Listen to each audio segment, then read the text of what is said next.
see your head right now. You are the place, my only home.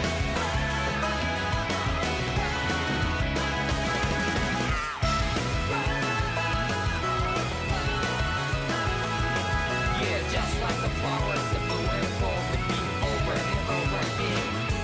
Oh, I'm barely breathing and breathing to that ground.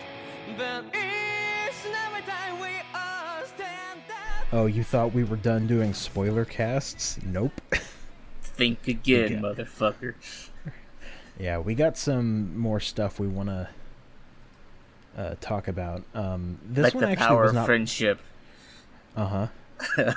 Hey, which common writer are you on right now? I'm still on O's. I'm Okay. still sitting at like episode 12. Oh, gotcha. Okay. I've been there for like a month. I just haven't gotten back to it. Oh, gotcha. Okay. Anyway, I'll talk with you much later about stuff. Anyway, so both of us played Tales of Arise, and I don't think we were expecting to do a spoiler cast. We weren't, but It just here kind of we happened. are. I was supposed to be doing going on someone's Twitch stream and doing a spoiler cast with them, but they decided to pull out. This is spoiler cast for Tales of Arise, by the way. I don't think I've said the name yet. But Not yeah, I was. Nakama. But I was supposed to go on a live stream with someone, with like some other people, and do a spoiler cast there. But he decided to pull out because. Have you seen any of the weird discourse around this game? There's discourse around this game? Oh, you don't know. Okay. No. So some Tales fans are mad that Bandai Namco did not make the exact same game again. What? Okay, so they were mad that this game, Tales of Arise, has changes made to the formula. The stupidest thing I saw about it, so the skits, these little extra conversations you have. In all of the previous games, they are 2D portraits, like little anime portraits talking, and in here they're 3D models. Yeah. And a bunch of people are like, oh my god, I hate the fact that it's 3D models. They look so cheap. It's still anime as fuck. I saw someone go, oh man, you know what? I bet they originally weren't going to have skits, and then they decided last minute, we need to quickly throw some skits in, and so they just threw these together. And then you play the game, and there's over 300 skits. Like, no, it's someone who's played a handful of Tales games. I'm pretty sure skits are just like baked into the formula at this point. oh yeah, and like, there was like a weird Famitsu interview that someone deliberately mistranslated, saying, yeah, they're directly trying to copy Dark Souls. And shit like that. It was really freaking... It's really stupid. It's just people desperately trying to be contrarian about the whole thing. Which sucks. The other thing that it was with the combat. Mm-hmm. So you've played other Tales of Games combat where yes, you're like locked on a 2D plane with the except for Berseria. Berseria is weird. It is. But no one really complained about that one, which was whatever. Giant anime titties. Who has giant anime titties? What's her face in Berseria? Velvet. Violet. I mean, Velvet. Yeah, that's why Velvet, no one complained because her titties were everywhere. Alphen doesn't have titties. Her titties aren't really big.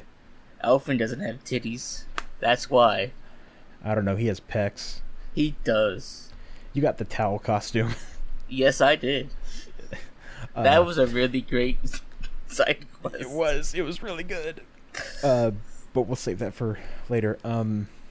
Yeah, so the discourse was around the combat, and it's like, all these enemies, they aren't flinching whenever you attack them. It's like people talking about, it's like, we can't do those sick combo videos, but if you go and you look at the combo videos for Tales of Games, all of them are done on generic enemies because bosses don't flinch. They have like a lot of super armor. They do? Yeah. It's almost like you're not supposed to combo the boss. Yeah, it's... I don't know. It's like, I don't think the Tales of Games have good enough combat for like... As good as combat as people say that they do. It's not like, deep Devil May Cry shit or something like that. Not. But yeah, a lot of the discourse was just people desperately trying to be down on the game and make it seem worse than what it is.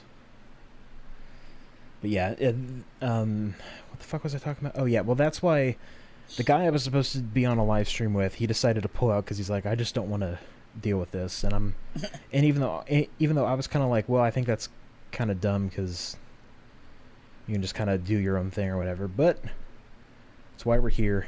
Wanted to talk about this game. Okay. Yeah. Yeah. So, Andrew? What were your what are your general impressions of Tales of Arise? Nakama. The writers watch the History Channel at 3 a.m. for the ending twists. Man. That's not a bad thing. Yeah. I don't think the friendship stuff is that distracting. Look, I just like man, it just gets to a point. I think it's after the Fourth Lord. Like Elfin just really hammers home this friendship thing. And it's like, okay, what the fuck's going on? I was alright with that. It's a little distracting, but then again, I don't know. It's I think it's fine. Like, I don't have many quandaries with them kind of emphasizing that they're all friends, that they've grown together, and stuff like that. So my general impressions of Tales of Arise, I would say it is actually my second favorite now. By the time I finished it, Abyss is still my favorite. Abyss is so good. Abyss has Luke's character development in Abyss really elevates that game. Yeah, this isn't an Abyss podcast. It's for a different time. Yeah. But yeah, I'm not going to spoil what happens at Abyss. But I think Tales of Arise is probably the best playing Tales of game. It has the best combat. I'm glad we've moved away from the Tales of games have a stupid name for their combat system. Do you know what it is? No. It's like linear motion. Hold on, I'm gonna look this up. Is it also anime as fuck? Because that would make sense. Yes. Let me see. Gameplay. Is Tales anime? Yes. I need to... Oh my god, what is the fucking name of the... So side note, have you ever seen the Tales of Abyss anime? I haven't. I have. Is it good? I haven't seen it in years, but I have the fucking DVDs somewhere. Okay, I found it. The combat system is called Linear Motion Battle System. Berseria is called Cross Battle System or something like that. Definitely anime. A little, yeah. But yeah, I think it's the best playing Tales game. It's the most fun I've had playing one of these. I like how you really just can't spam your special skills anymore. Yes, yeah. Which that was something in that you could do in the previous games. Demon Fang. Demon Fang. Damn, I'm a genius. Double Demon Fang. That's good. Yeah, I guess we can kind of dive into the gameplay first. Yes. I think that's a good starting point. So one of the things with the previous Tales of games is you could equip 9 arts. You have neutral circle, up, down, left, right circle, and then up, down, left, right on the right analog stick. And here you can do 12. It was nice. Yes, it's nice being able to have all of those arts there, and having them all on the face buttons is nice too. I saw some people complaining that they took out co-op, which, for those who don't know, all the previous Tales of games, if you have a second controller, you and a friend can play together in the battles. I've never played co-op in a Tales game, to be honest. Me either. Because who's going to get their friends together to play a story-based anime RPG? Yeah, where you only pick up the controller and play every 5 minutes. Yeah, it's a little weird, but you play this game for 5 seconds and you're like, that's why they took out the co-op, because it's a lot more dynamic. There's a lot more stuff going on. It's just a lot going on the screen. Mm-hmm. Yeah. Some of those in-game fights, it's everyone's popping off their big arts, and it's I can't fucking see anything. The flaming sword can only do so much. Yeah. The general gameplay, it's a little weird having R1 be your attack button, but I got used to that. R1 is attack, R2 is dodge. You have the arts on triangle, square, and X, and jump on circle. And I like the differentiating air and ground arts. I thought that was a pretty smart idea. It was. It's not a Tales of game if I don't whiff Rising Falcon like 3/4 of the time I try to do it. Rising Falcon. And it's like, oh, I just completely missed. Okay. I will say, I think this game is a really great foundation for what they can do with the future of the series, and I'm super excited. They need to make one of two changes to the combat system. Mm-hmm. First off, make enemies flinch more. I think it is useful to have them flinch more, or have me be able to dodge out of any of my animations. Yeah, that would definitely help, because I've had that problem. It's like, okay, I'm going to do this art, and this art has kind of a long animation, and you can't cancel out of it at all. Like, I've had that happen. Like, I was like using like a flaming sword art. Like, I just whiff it, and then I'm dead. Oh my god! Okay, yeah. And sometimes you do the flaming sword, and I'm like, all right, cool. I'm locked onto this enemy, and then Alphen's like, I'm gonna go over here and do it to the side, and it's like, maybe you have that lock on be a little harder. Mm-hmm. Yeah. Also, I was playing on semi-auto. Were you playing on manual? I was semi-auto. Yeah, I always play these games on semi-auto. Yeah, because the way that I play a Tales of game, always play it on semi-auto. Don't change any of the tactics, and only play the main character. Same. Yeah, it's that's how I always done it. I did play as Kisara twice when I was unlocking one of her skill trees. Was it the one with the power? The training. No, the training ground. Oh, the training ground. Yeah, you have to clear the solo training grounds with everybody to get That's their right, yeah. skill trees. I did that. Yeah. And then you have to clear her advanced one. Yeah. Yes. Yeah, I did all those. Yeah, I only skill tree I didn't unlock was Kisara's get this one up to 600, whatever. And I'm like, I did that. I got the trophy without doing that. So So the best way to do it would just be like in her like training or whatever, and just keep spamming the same move.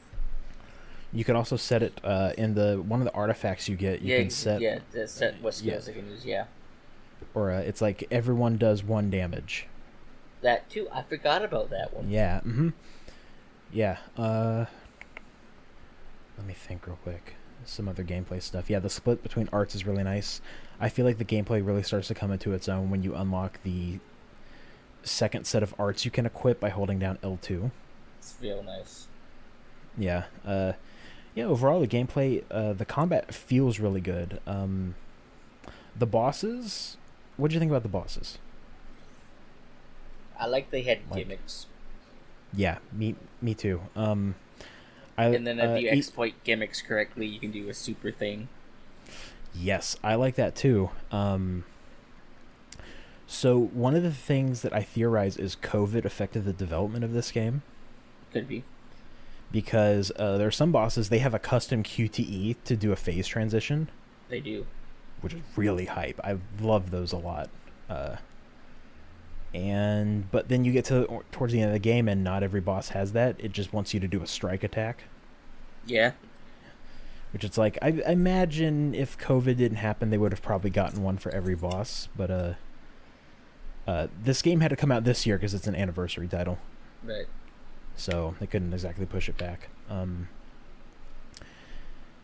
Overall, I was really satisfied with all of the combat. Like, I think it feels really good.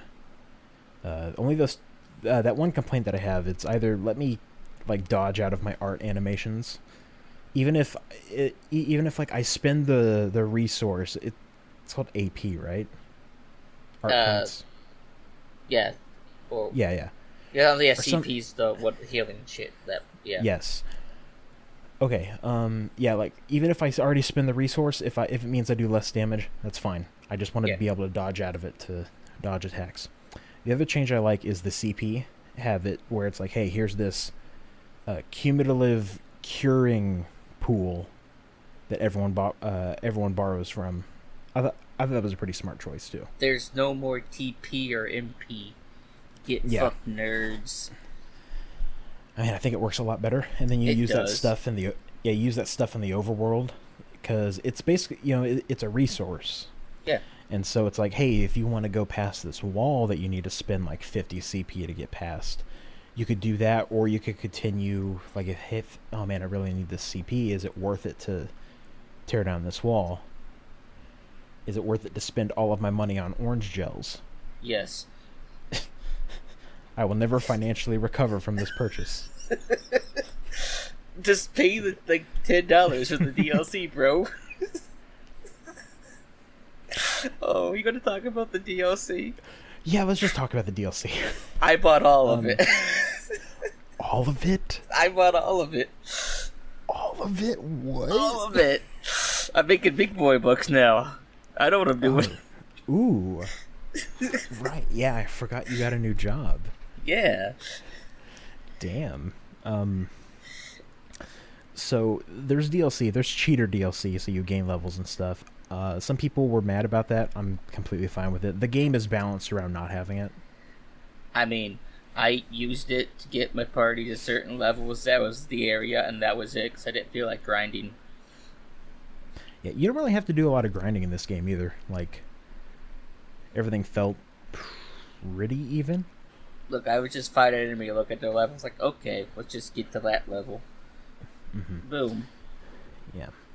And while Andrew's saying that, I will reiterate again, the game is balanced around not having any of the cheater DLC. It's fine. It's fine. I cheated. I think giving people the option to cheat is completely fine. Like, because if you were playing on PC, you would have probably just used Cheat Engine anyway. Like, Wait, hold on. I need to look up something, but keep talking. all right, yeah. So there's that. There's like level up DLC. You get money DLC. There's costume stuff. There's item stuff. It's typical Tales of DLC stuff. I think this is the first one that has had it, so you can just buy level ups, which is a little weird. The only DLC I bought all of the costume DLC that gives you extra skill trees. I also did that. Not only did I cheat the game, but I cheated myself. I didn't grow and I didn't improve. I took a shortcut and gained nothing. I had to look up that quote real quick. Yeah, I did that, and then here's a tip. I don't know why you would be listening to this if you haven't played the game. Don't sell your weapons. Yeah, you need those crafted. Stupid. I was stupid. I didn't know you would do upgrades. I was strapped for money, and I'm like, I don't have all these old weapons. I bought one of the money DLCs because I'm like, all right, I'm gonna undo this mistake that I did, so I can recraft them and stuff. And then towards the end of the game, when the only post-game stuff I had left was the boss rush where they're all at like level 95. Yeah. And I'm like, okay, I'll buy a 10 level up because I have extra PSN money. Mm-hmm. It's the only level up stuff that I bought because I'm like, I could like go out and grind the post-game dungeon with with an experience bonus buff, but I'm like, I'll just save myself some time. Yeah. Yeah, I didn't use any of that level up cheater DLC for the main story. I did. But Andrew did, yeah. I'm not ashamed of it. Man. Yeah, so that's the weird DLC stuff. We can go back to the gameplay now. But what about the costumes? The costumes are pretty good. I like I had Law dressed up with slicked back hair and sunglasses, and he looked like an asshole the entire time. I always had Alvin with the eye patch covering his exposed eye. It's just this fucking character model. I see. See? Look, I should have taken a picture of like all the fucking like outfits I had for their deals. Like all the characters are just stupid. It was great. I ruined so many cutscenes. Mm-hmm. Oh. Truly wonderful. But I like how you're not supposed to know what this character looks like that is Elvin until like his mask breaks off. But then if you have the costume DLC, you can just automatically just have him with the mask off. So you get some really great scenes like, oh, with this mask on my face. I'm like, but you don't have a mask on. What are you talking about? It's silly. Yeah, it's weird that you can do that. Okay, so did you have his mask off in some cutscenes? I did. And I'm Did like, you you know, I'm whenever- going to okay. put these back on. At the part where his mask glows, did you see Yeah. his eye? Fuck, was that one of those? Because there's some cutscenes that There force the mask on. Oh, there was some that. Okay, that would make sense because there were some Yeah, because cutscenes I where was using his the mask. where it glows. Because Yeah. because the eye exposure thing. So I think I at the time was running the one. It's like the it's still like the mask, but it's like the one you can see through. I forget which outfit DLC that one is. Okay. But like I had that on, but then like the cutscene happened, and it's just mask. That makes sense. Okay, yeah, because it's like the mask is kind of important for stuff, but you can take it off with costumes. Spoilers! It happens after the fourth boss. Shh, don't talk about that. What else did I do? I put Renwell in a little hat. I Same. thought that looked good. The little beret. I didn't do the beret. I did the forget which hat it was. I think it's the the Inheritor outfit hat. Oh, like the ceremonial hat. That's what it was. Okay. The owl ceremonial hat, because Law has the wolf one. Because that one also comes with the wolf tail, and I did not put that on him. Because Law will not be a furry. Yeah, Law. Yeah, don't make Law a furry. He's weird, but He's not a furry. He just doesn't Yeah. understand spaceships. Yeah. We'll get there. Yeah, we'll get there. What else? I'm trying to think. Well, because like Doloby and Kisara is like really hard to fucking meme with. I don't know, like. Yeah, I had Kisara in the dark armor that you can get, which I like the color of that, and I had her with the hairstyle you get from one of the DLCs that has glasses. Oh, the teacher hairstyle. Yes. Yeah. Um, I did have her in the dark outfit, but then like it's like some cutscenes you couldn't tell the difference between that one and the regular armor. So I just kind of went with the red. I had she on. She was always wearing glasses, and I put her in the black dress whenever she got it. She always had on a monocle. So I thought that was great. Like all my characters had like some sort of glasses on. Later on in the game, when they gave her short hair for some reason, I'm like, nope, we're gonna put you back with the big ponytail. No, the short hair was great. What the fuck you talking about? That braid was great. Dude, I gave her the braided ponytail, so she also had the braid. But the short hair was great. I had Alphen in his default armor the whole time, because I really liked it. I like to switch between different colors. I gave Dolahim a monocle. I gave him some sort of frames, but I also gave him the turban that came with the I forget which DLC pack it was. It was the same one. It gave like all the characters an outfit. Okay. But his came with a turban. I'm like, let's just put a turban on with some glasses. It's great. Yeah. Yeah. I think that's all the costume stuff I did. The other thing that with regards to the costumes is you find little owls throughout the game. Yeah, the owls. Hootle is the best Tales of mascot I can agree to that. because he doesn't fucking talk. Neither does what's his got face from Vesperia. Oh, Rapide? Rapide. Rapide. Rapide's cool. Isn't he also a party member though? He is. Okay. I don't know if he's Because really a mascot character. one of his outfits is Rapide.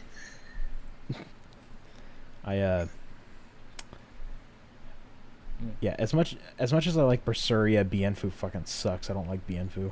I don't know if you encountered him, but I didn't get far. okay. But the owls you get in Arise are pretty good, and all of them unlock little accessories that you can equip. And every few you unlock, you go back to like this owl forest, and you trade them in, and you get like alternate armor colors and stuff like that. I really appreciated the translation Elfin and Xion did. Yeah, that was pretty good. I like that a lot too. Like Renwell kind of said what Hoodle was saying, but not the King and Queen, so I don't fucking know what the fuck's up with that. I don't know. She's been with Hoodle for a while, so she can kind of, I guess, understand what he's saying. I just like that the dialogue, which is heavily supposed to be implied, Elfin and Xion talking to each other. Yeah, it's and they good. just didn't get that part. Yeah, it's good. Yeah, let me see. The other thing I want to talk about with gameplay, we touched on it a bit. The title system in this game. Yeah. It feels like the most well-realized title system that these games have had. Because you can get skills.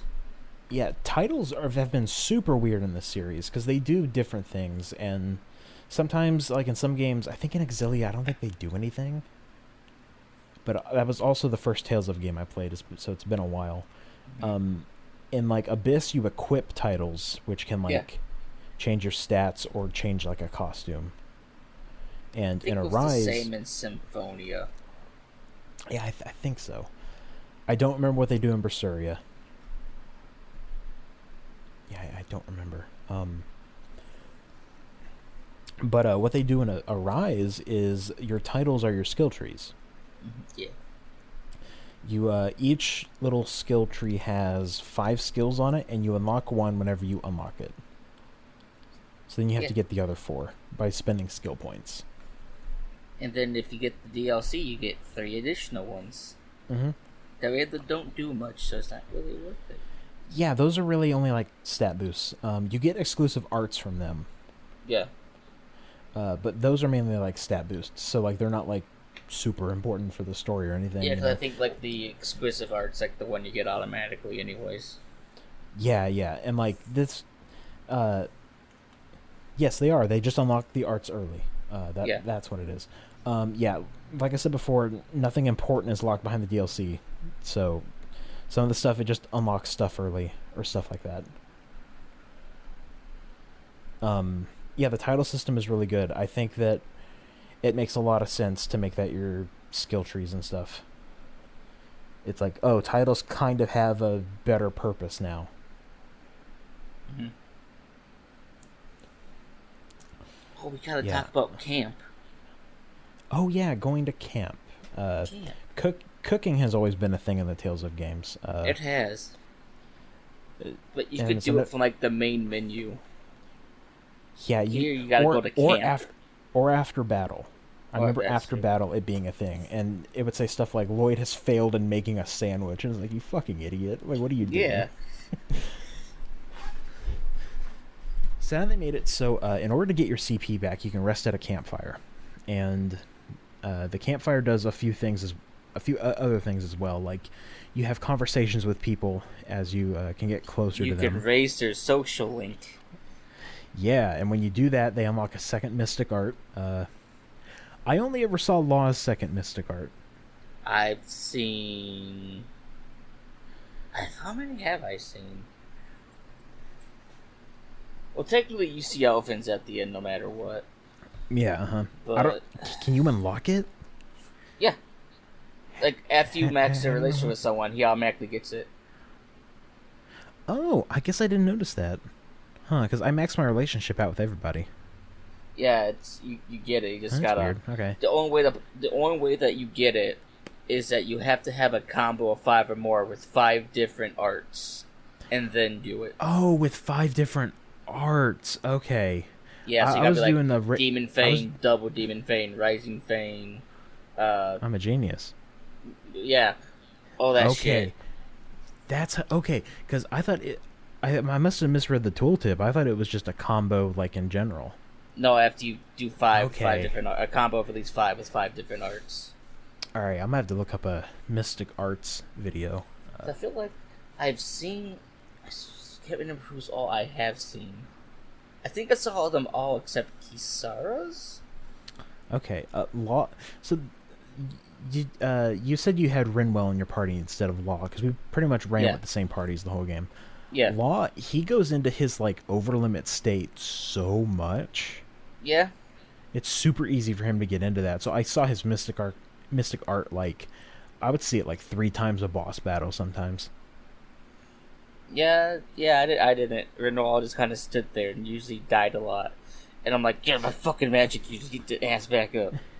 I had that problem with Kisara. Which is weird, because she's the tank. Yeah, it's super weird. Like, I would have her, in the party, and then she was the one that kept dying, and I'm like, okay, I'm trading you out with Law, because Law does more DPS and doesn't die all the time.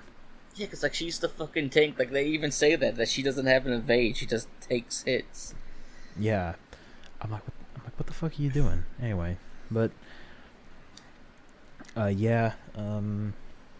Oh, we gotta talk about how each party member has a skill on the D-pad. Yes, we do. But let's finish talking about campfires real quick. You do your little conversations with them. They unlock a second mystic art.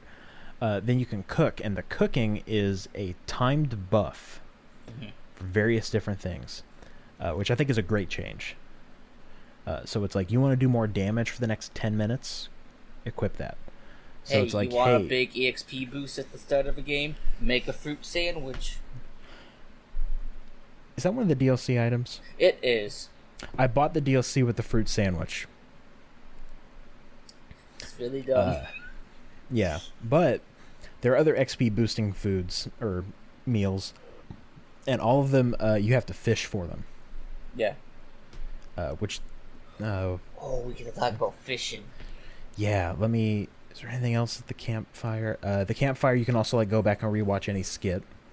Which I had to do because the trophy didn't trigger. Oh, yeah. I periodically check that in case I accidentally missed a skit. So like I always like watched them.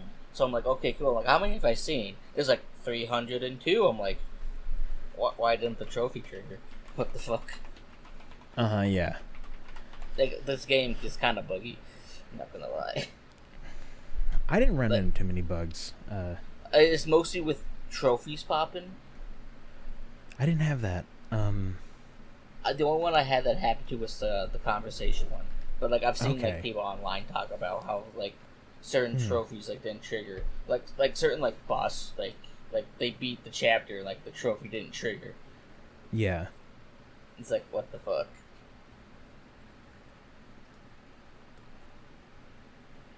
Yeah, let me think. And then I think that's really all for campsites. We can talk about fishing if you want to talk about fishing. Yeah, fishing, and then we can talk about the D-pad. Or we want to talk about the D-pad first. Let's talk about fishing first because it relates with cooking. Yeah. So with fishing, the fishing minigame is good whenever you look up an explanation online for how it works. It's not that difficult. We talk about rhythm, bro. Yeah, the hardest fish to catch is the first one because I don't think the game explains itself very well. I figured it out. I don't know what the fuck you're talking about. I don't know. I don't know. I was like, okay, what's the timing or like for this QTE? I didn't know if it was like right away. I'm like, no, actually, it's like a pretty lenient, and then because you can do, it's like triangle, square, and X do different fishing pole motions. Yeah. And you can check whenever you like equip, you change like your rod or your lure, you can check which fish like which motion. Yeah. Yeah, I didn't know that for a minute. I just completely missed that part or whatever. But the fishing's pretty fun. Am I better at rhythm games than you? I thought you were better than they were. I was just confused about how it was working the first time I caught a fish. But like I said, the hardest fish to catch for me was the first one. Then after that, it was super easy. Oh yeah, because you just hit right lure and get the right fish, and like you're done in like 5 minutes. Yeah. Super quick. I think I caught all of the fish in like an hour or two. Yeah, it doesn't take that long once you have all the shit. Yeah. Some of them got like fucking like end game shit though. It's like, what the fuck. Yeah. Because I know with the boss fish, you need to have a specific lure based off another Tales of character. So you do, but apparently there's a rare chance that you can catch it without it. It just makes it more difficult. Yeah, and I didn't have a lot of luck doing that. Look, I'm gonna say I thought it was really fucking stupid. I gotta go to this deserted island to be able to monster just to get a fishing lure. That is pretty funny. Which fishing lure do you get from that? I don't remember. Was it Yeah, Repeat? I think it was one of the boss ones that you get. It is. I just can't remember which one. Mm-hmm. Yeah, whenever you fish, Kisara does all the fishing, and I like how excited she gets about fishing. And everyone else hates it. It's like, can't you just, like, cast arts on the fish? And she's like, no, you ruined the art. The art of fishing. I love how Dullahan says that, but only technically 3 of the party members can use arts. That is true. The fishing's pretty fun. I love that Law complains about it all the time, and they're like, well, then you don't get to eat. And he's like, Aw.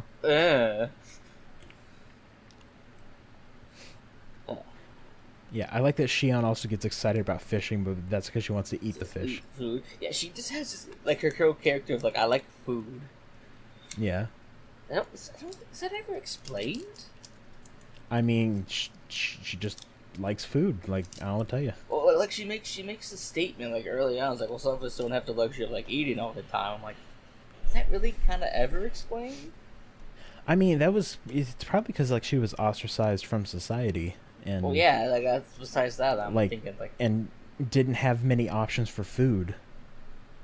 Except, like, what was given to her. That's true. So, that makes sense. That's why she likes porridge. Mm-hmm. Let me think here. There's fishing, D-pad. Yeah, the D-pad stuff. That's what we were going to talk about in the combat. Yeah. There's a brake meter, which I like the mechanic a bit. Sometimes I think the brake meter drains way too fast. Yeah. Like, it's a little tight, but once you get that full, then you can do an instant kill attack with one of your party members. Mm-hmm. And depending on who you want, you just mash the D-pad button where they are. It's nice. Yeah, and cinematic. Yeah, it's a nice little cinematic. I was kind of hoping that if you got their relationships up to max, their instant kill attack with Alphen would change. That would have been nice. That would have been nice. Maybe for the next game, if they want to do this break system again. I know they... Look, Bandai Namco, I know you're listening. Yeah, and I know the president is listening. Yeah. Step 1, don't change your logo to something fucking stupid. Step 2... So, already failed. Oh, fuck. Step 2, announce Digimon survive. And then step 3, next Tales of game, you know what to do. What is Digimon Survive is next Tales of game? Sure. No, so it's fucking Survive probably got put in development. How just so Rise could come out this year. Maybe that might have happened. We're never going to get Digimon Survive. One day, it looks good. I hope the game something yeah. Digital Devil Saga, whatever. Is that all the gameplay stuff on Arise? Like, I guess there's there's like the big bosses kind of wandering around. I forget what they're called. Oh yeah, those the Zoogles. Gigants. Yeah, the Gigants or whatever they're called. Yeah, the giant Zoogles. Yeah, Zoogle's kind of a dumb name for the enemies, but yeah, whatever. I was like one of the first sub questions here was like, oh, go fight the giant mantis Zoogle, and then it's like level 45. Hey, you're level 2. And it's like, I'm gonna run away. Okay, one of the things this game is not good with, it is not good about signposting what level you need to be to do side stuff. So, I mean, you're talking about the temple, aren't you? I walked into the temple at like level 35. I was 20 levels under. So, like, the Zoogles, like, they'll give dialogue if you're at the right level to take it. Yeah, the temple doesn't say shit. Yeah, it's just... Thankfully, there's a lot of quick saves, or auto saves, I mean. God, one of the other worst ones is, you remember that deer boss, the Aurora Borealis deer? Yeah. I walked into that one, I was like way underleveled, and I'm like, oh, I can't do this. That's when you set the game to easy mode. I did that, and I still couldn't do it. Like, it was kicking my ass. That's when you buy the level DLC. It's like, no, I was determined not to do that until I beat the final boss. I have no shame. One of the things I did do is, you fight the giant bird boss in the tower. Yeah. I did that 21 levels below it, and I was able to beat it. Nice. That felt pretty good. Yeah, that one's a pain in the ass. It is, yeah. I mean, they're all a pain in the ass, except for, like, the fire one, but that's because that one's story-based. Mm-hmm. Yeah.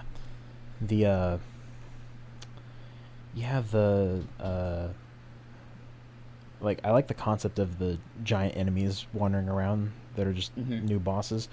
In that area right outside of Dolheim City, it's like Vincent or whatever? Vicent? Yeah, Venice. Yeah, Anime Venice. Anime Venice.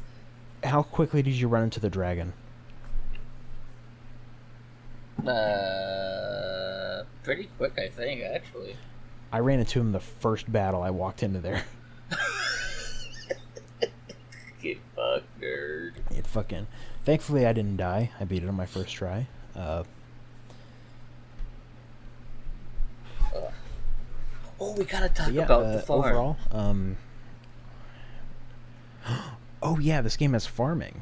It does. Thankfully, you don't have to fast travel back to the farm to do it. You can just do it at a campfire. Campfire, yeah.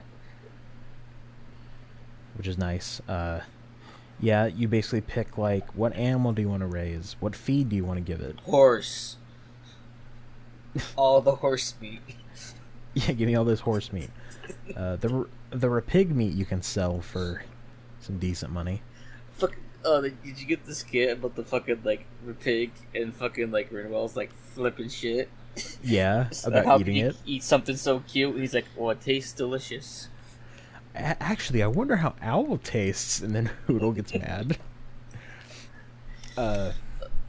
Yeah, and then you have the farming side quest where you can get the dumb-looking weapons for everybody. I like how Kisara is technically a post-game weapon. Yeah, it is, yeah. Because one thing to craft is the post-game item. I like that Shion's is a watering can. It's great. It is. It's pretty good. Oh, fuck, what was Rinwell's? I don't remember. It was a farming book. It was a farming book. Yeah. I like the Dolmen had a pitchfork. Uh-huh. Alphen had a nice. carrot. He did. Giant carrot. Yeah, and you in, like, farming costumes, everybody. Oh, we can talk about the, fuck, what are they called? The demon weapons. The demon? What do you mean the... Yeah, the demon weapons, which you get in the post-game. Oh, the post-game. Demon arms. Demon arms. Okay, yeah. I like how they complement each other. Like, Alphonse and Shion's look the same, and Yeah. Rinwell and Laws look the same.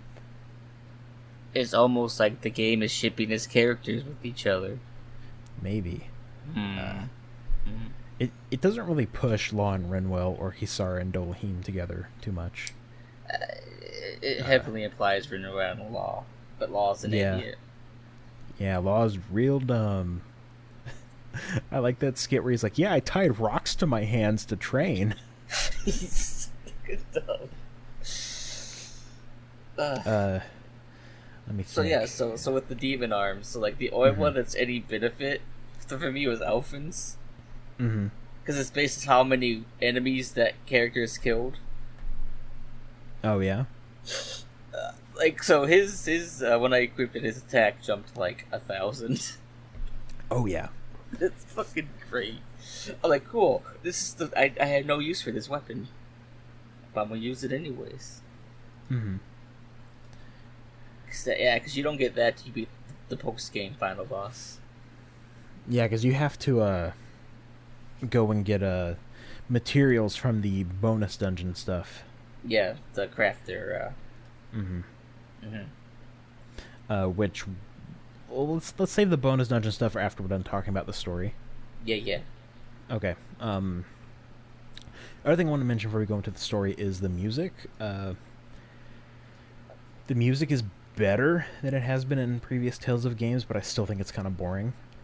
I feel kind of stupid for buying the music one, because that was the most expensive DLC. Oh. I never changed the music. God, why would you do that? Hi, my name's Andrew. I do stupid things and make mistakes. That one's like $30. It is, yeah.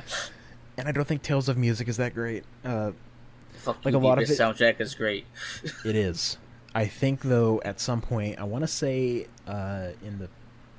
after Vesperia, Matoy Sakuraba's like, I'm going to go on autopilot for the next 10 years and makes a bunch yes. Just like Dragon Quest. Dragon Quest is worse. It is. God, Dragon Quest music is fucking awful. Anyway, if you put a gun to my head, I could not tell you, and give me a song from the last 10 years of Tales of, I could not tell you which game it's from. Mm-hmm. Like, it's that bad. It's better here, but it's still like, maybe get a new composer. Go Sheena did some great tracks in Zestiria. Maybe bring him back. Get the people who make the Final Fantasy music. I don't think that could happen. Make it happen. Get Square Enix on the line. Make a crossover game. Oh, okay, fine. You're right. We should get the guy that composed Star Ocean to come over and compose the Tales of... Yes! Oh, it's the same guy. Oh, wait, damn it. I fell into this one. Oh, no. What a joke. Wait, hold on. I'm pretty sure it's the same... Let me Google this. Hold on a minute. Triple brown, cow. It is the same guy. Okay. I got really upset when I learned that the Persona 3 song is actually just from Star Ocean. They used the same sample CD. Yeah, it's really upsetting.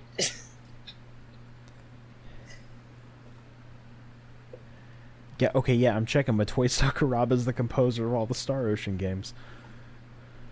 So, see, that's our end to Square Enix right there. We can get the Final Fantasy people in on this. Get the Final Fantasy 14 composer. Just do it. Pay him all the money. Yeah, all of the fucking... here you go. Here's all the money, and he also really likes roasted chicken. Go ahead and give it to him. Alpha makes roasted chicken.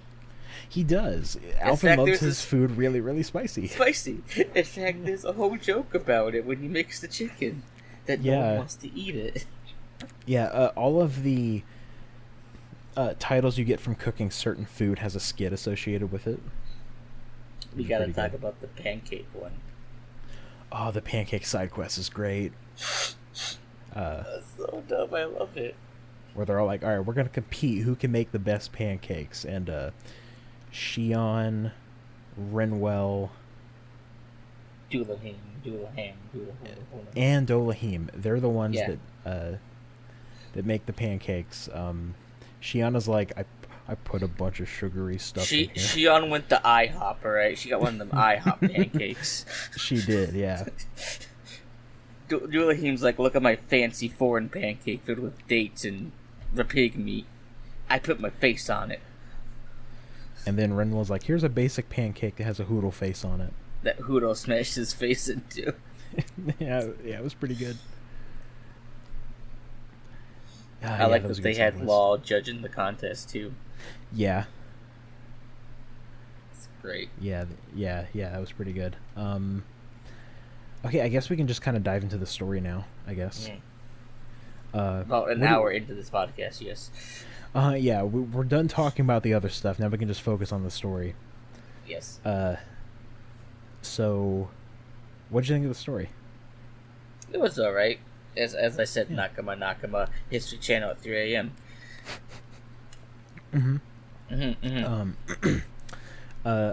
I really like the story. I was down with it. I really like the story and the cast, really. So look, it's like I keep saying how fucking anime this game is. Doesn't mean I didn't enjoy it. It's just right. To me, it was very, very noticeable for some reason. I'm very excited for you to get to Kamen Rider Forza and tell me what you think. Oh no! Anime. Wait. Do you not know what the main character of Forza is trying to do? Oh, he's trying to become friends with everyone at the school. Yeah. I know what Josuke's trying to do. Okay. Anyway, but we're not talking about Kamen Rider. We're talking about Tales of Rise. Yeah, I really like the story. So I guess we can just kind of start going through it. The setup of Dana and Rena, the two planets. 300 years ago. 300 years. This is a big old planet. I like that this Tales of game is just right up front about space travel, which some games it's like I think is it Grace's that's like space travel out of nowhere. It was weird. I mean, maybe I've never really played it, but sure. Yeah, I played Grace's back in high school. Anyway, yeah, I like that's pretty upfront about that. I like the story setup with here's Rena, this planet that invaded Dana and enslaved all the Danans, and you're kind of following an uprising. After 300 years. Yeah. I like that there's this long old, it's been 300 years. Technology has not improved, but we're in the future. So yeah, Alphen, this dude who doesn't remember his anything. name is Iron Mask. Iron Mask is his name at the beginning. It's his name's the entire game when you're talking about the mask never comes off. Yeah, Iron never Mask. comes off. Ignore the part where Andrew was talking about eye patches. Yeah, Iron Mask is this dude who can't feel pain, has no memories. And, Standard shonen protagonist. And then encounters Shion, this girl from Rena. She can tell she's from Rena because she has a last name. And she also has bright eyes whenever she casts arts. Which is the main differing thing, is that people from Rena can cast arts, people from Dana can't. They also have last names. Yes. This is the plot point that gets brought up multiple times. It is, yeah. Because the Renans want to take away their culture and stuff. Brexit. But Shion, while Alphen can't feel pain, anyone that tries to touch Shion gets attacked by her thorns. Gets shocked by the pointy bits. Yeah. And so they kind of complement each other in a weird way, where it's like this guy can't feel pain, and I wonder if they're trying to set something up. I don't know. What? I have no fucking idea. What are you talking about? I don't know. Nonsense. I don't know. I don't think they're trying to set up anything. Yeah. So Alphen ends up joining a resistance, Iron Mask. Iron Mask. His name's Iron Mask. Yeah. The land of Dana is split into 5 parts. Each one's controlled by a different Renan lord. And it all changed when the Fire Nation attacked. Thank you. That was our Everto joke for the evening. Yep. Thank you. We'll be we'll be here for a while. Sadly. Anyways. Yeah. So him and Shion go out and decide. Yeah, we're gonna go try to kill the lords because Shion wants to kill the lords. You don't know exactly why. And Alphen's all uprising, and he can use the flaming sword because he can't feel pain. Yes, Shion has this magic flaming sword that comes out of her chest. Yeah, that burns anyone that touches it. But because Alphen can't feel pain, he doesn't notice. Yeah, so he's able to easily use it. All Ichigo mode and just kind of swing big sword. Yeah, and that ties into the gameplay mechanic where you sacrifice your health to do big damage. Which I like, because in Berseria had a similar thing, but instead of sacrificing your health, you sacrificed your move points. Which could kind of screw you over if you do it too early. I mean, I was mostly only using the blazing arts, to be honest. Oh, really? Big number, big damage, win. Yeah, I started getting riskier with them towards the end of the game. But then I was only using them whenever I would knock down bosses. Because you do big damage. Oh, yeah. It's like, I knocked down a boss. Okay, I'm gonna bring my health down from max to 1 and deal a 5th of your health bar. Why do you think Alphen's demon arm for me gave him such a big boost in kills? Cause yeah. it's just The thing, okay, so I talked about the weird discourse around this game earlier, but one of the other Yeah. things is I've seen people go, why are these bosses damage sponges? And I'm like, start playing, like start using your moves. Like what? Yeah, like Like- It's like go get the skills that increase how better your blazing sword is, your blazing sword moves, and see which blazing sword arts lead from which arts you have, and just go in and start using that on bosses. Like I said, I could get rid of a fifth of a boss's health bar. or just realize, because they tell you like what attribute they are in the corner when you look Yeah. at how much health they have left, and just use an art that makes that weaker. Yeah, Oh, there's a water boss. Use fire because they're weak to fire. yeah, I don't know, it's weird that I think a lot of people are trying to be down on this game a lot. Anyway, It's not how I remember it being, so I don't like it. yeah, that's pretty much all the discourse around it. Anyway, we were talking about the story. Yeah, Iron Mask. Iron Mask. So you go to fight the first boss, Ballsack. Fucking ballsack. All right, we got to take down Ballsack, whose main power is fire. There's an STD joke somewhere in there. He pees and it burns. Yeah.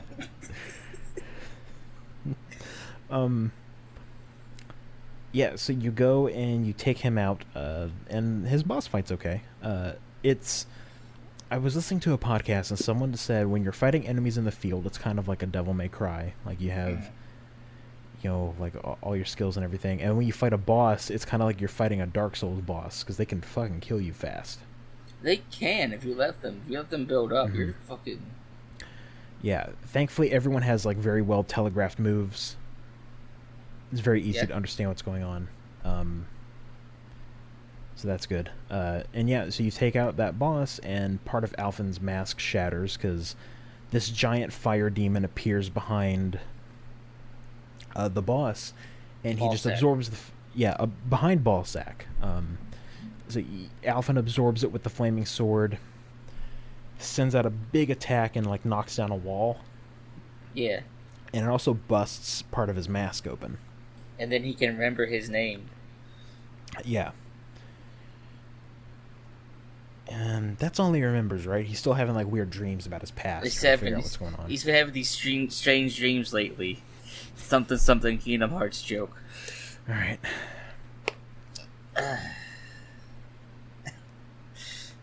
Where is Kingdom Hearts 2 during Hurricane Katrina? Where was Tales of Arise during hurricane? What's the hurricane that happened this year? I don't pay attention to the Hurricane Iris. Oh no.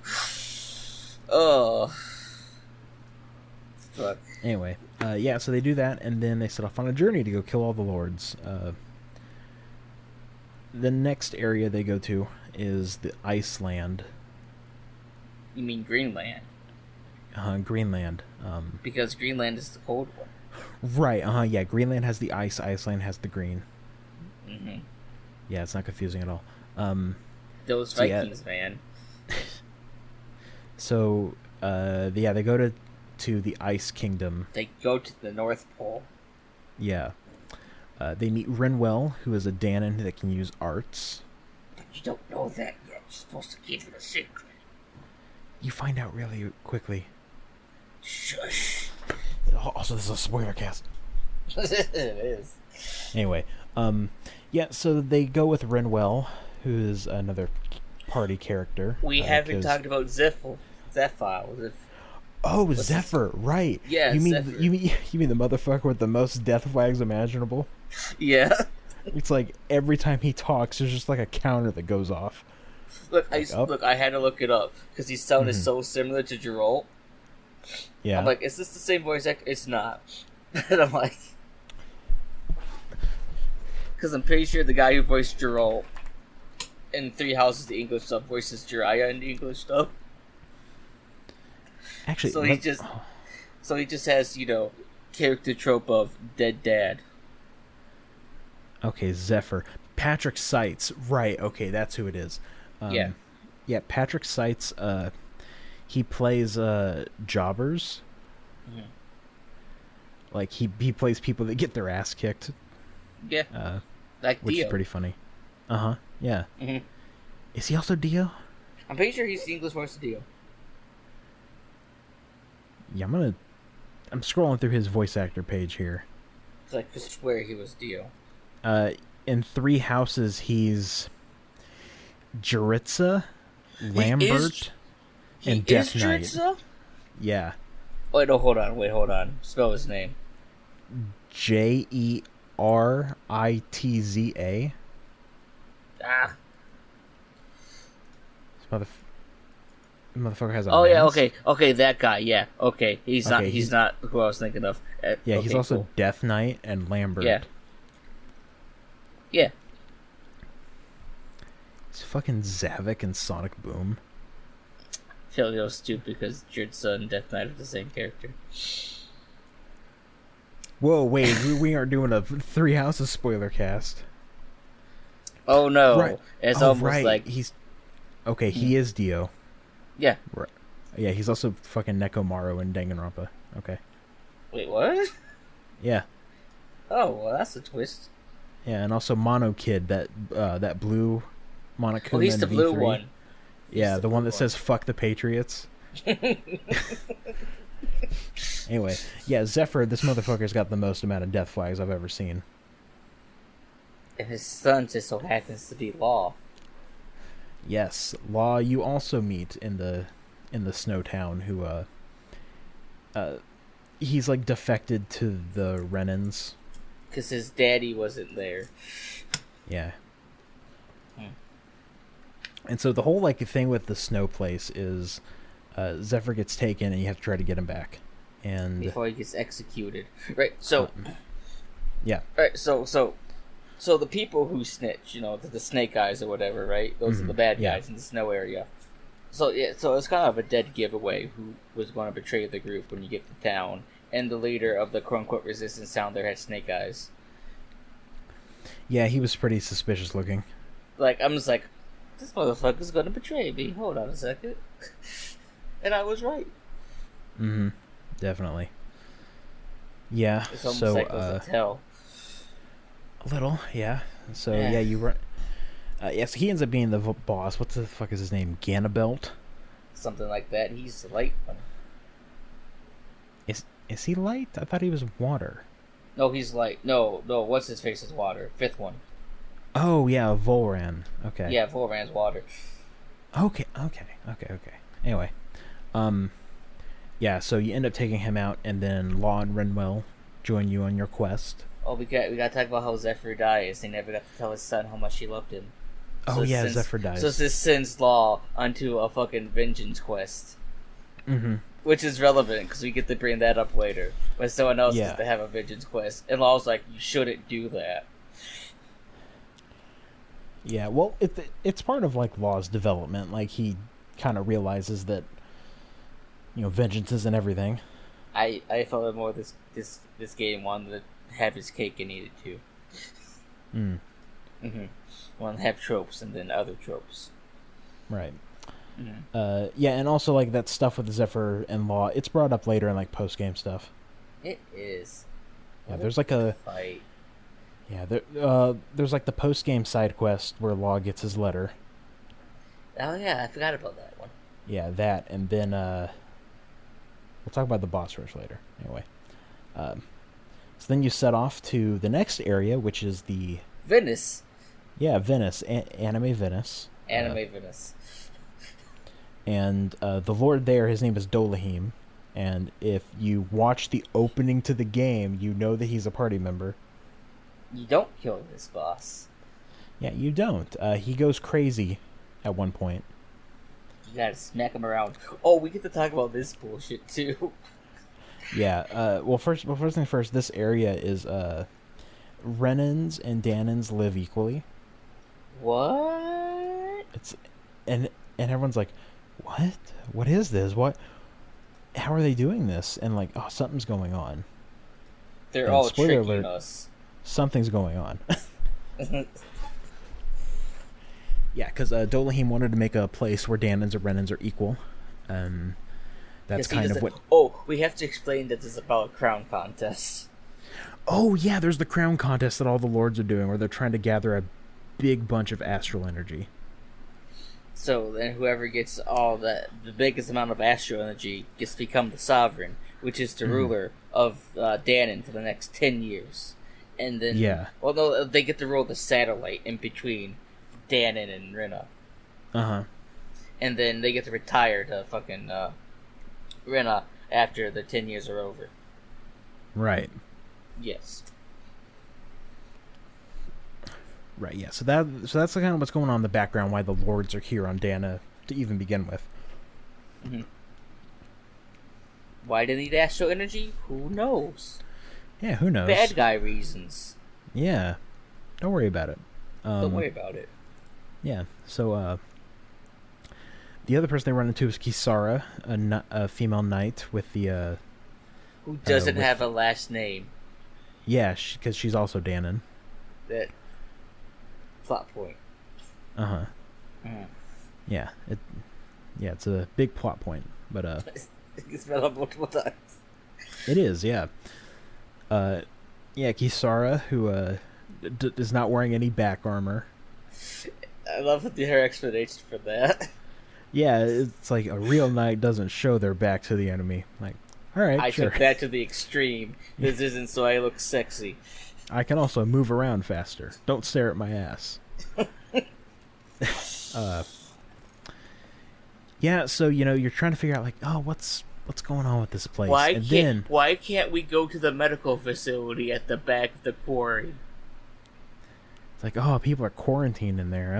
Yeah, that's weird. COVID. So, you end up finding out that, one of Dolahim's advisors, they're doing some shady stuff. But what are they doing? Gotta go to the jungle and find out. Yeah, you go to the jungle to find Kisara's older brother. Miguel. Miguel, who's leading a resistance. Who has a metal arm, but it's not metal.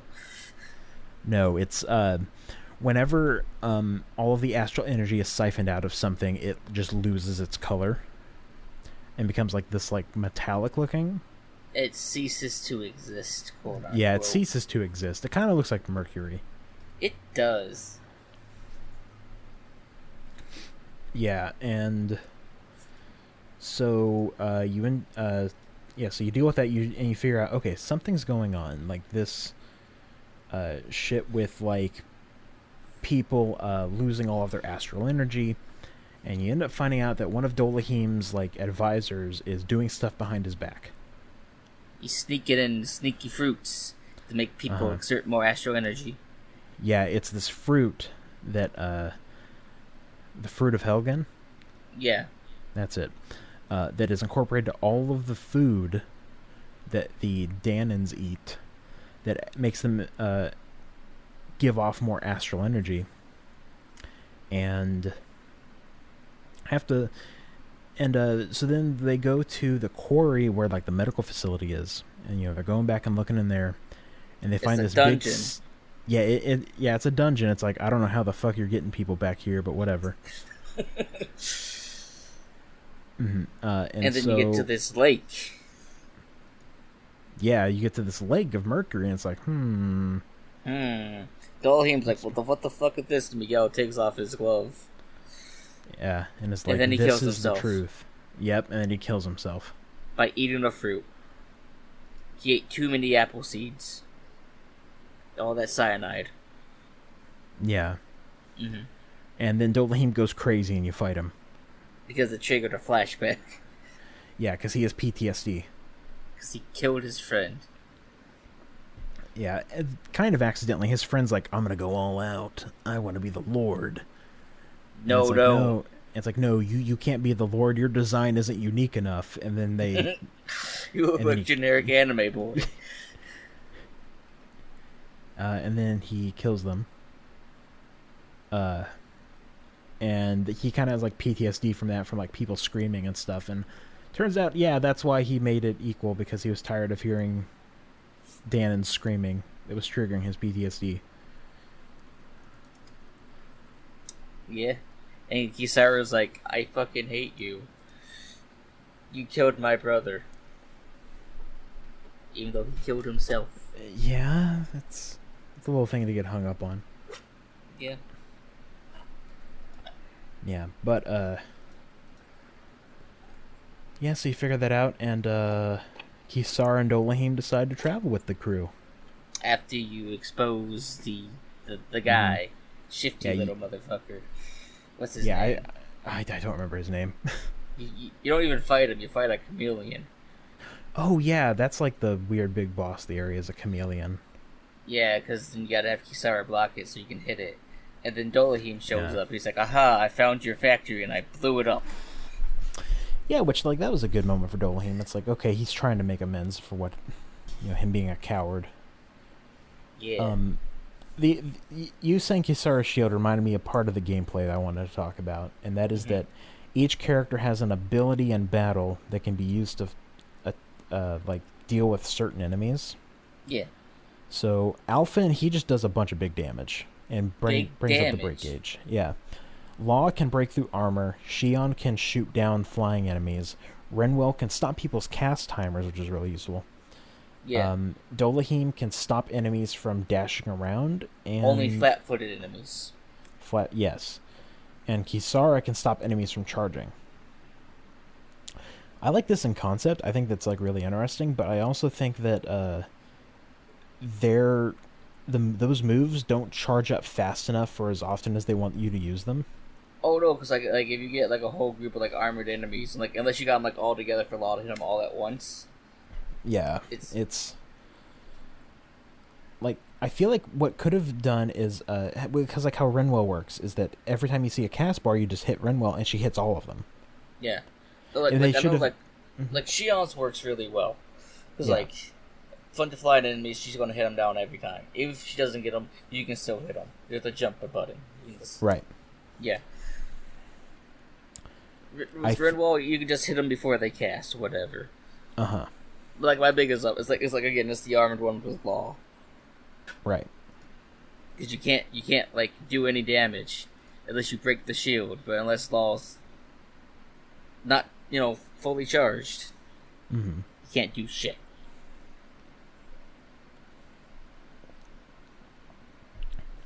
But yeah, I feel like they could have easily changed it so like if Law somehow if he just like hit all the enemies, or if Kisara could like stop all the enemies, or Dolahim like restricts all the enemies, I think that would work a lot better. Patch your game, Namdai. Fix Namdai. Holy fuck, Bandai Namco. Namdai Namco. It's my own original character, Namdai Namco. Yeah, so like you could have like for the next game, if they're gonna like bring back the same system, they could have probably done that. Do that next. You think they're gonna bring back this system, or you think they're gonna listen to the people and go back to the old system? They're probably gonna keep moving forward because this game sold really well, and it's only weird contrarians that are being like that. Good. So, but like also like when a new Tales of game comes out, they change around the systems a bit, and it's like, here's a new gameplay type for this game specifically and stuff like that. Yeah, so I think that system can easily be expanded upon if they want to.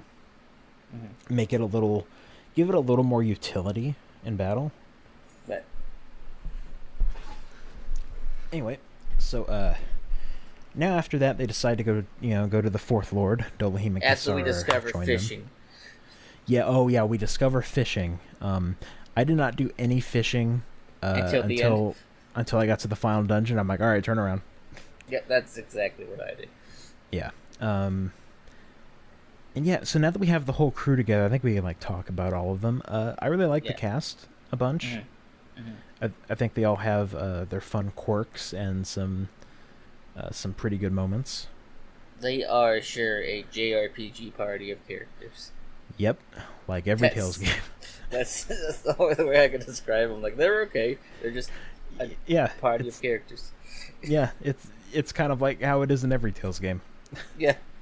I like kind of the energy they give off at first, where it kind of feels like they kind of hate each other. It's not.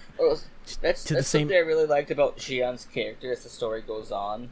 Me too. Like the little like battle quotes, like like the character would say something, but then like her dialogue changed. Mm-hmm.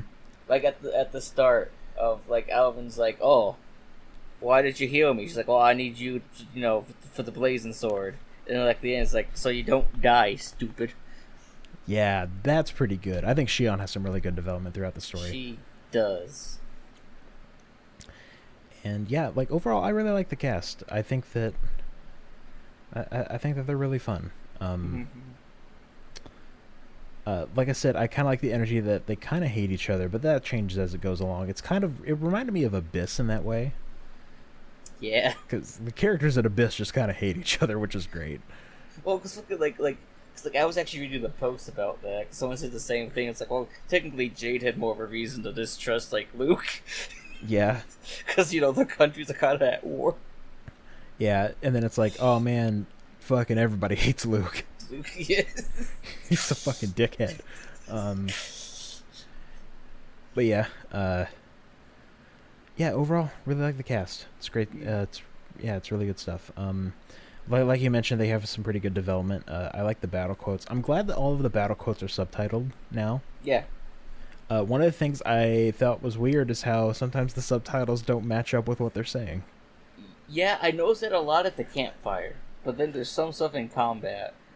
Yeah, there's like some really blatant stuff in combat too. Like, this game has a good localization overall. I think that it needed like another editing pass probably. Yeah. It doesn't get as bad as Berseria gets, where in the end game of Berseria, you do the end game side quests and like the English voice actors are making up for the bad translation, but you read the text and it's like, this doesn't make any sense. Like something happened here, but yeah, I think one of my favorite battle quotes, you get towards the end of the game and Alpha says to Shion's like, thank you, I have no idea what I would do without you. And then not now. It's like, not now. It's like, really, I have no idea. It's like, all right. I wonder what they're implying. It's really obvious what they're implying. Like they're gonna fuck. It's like, yeah, like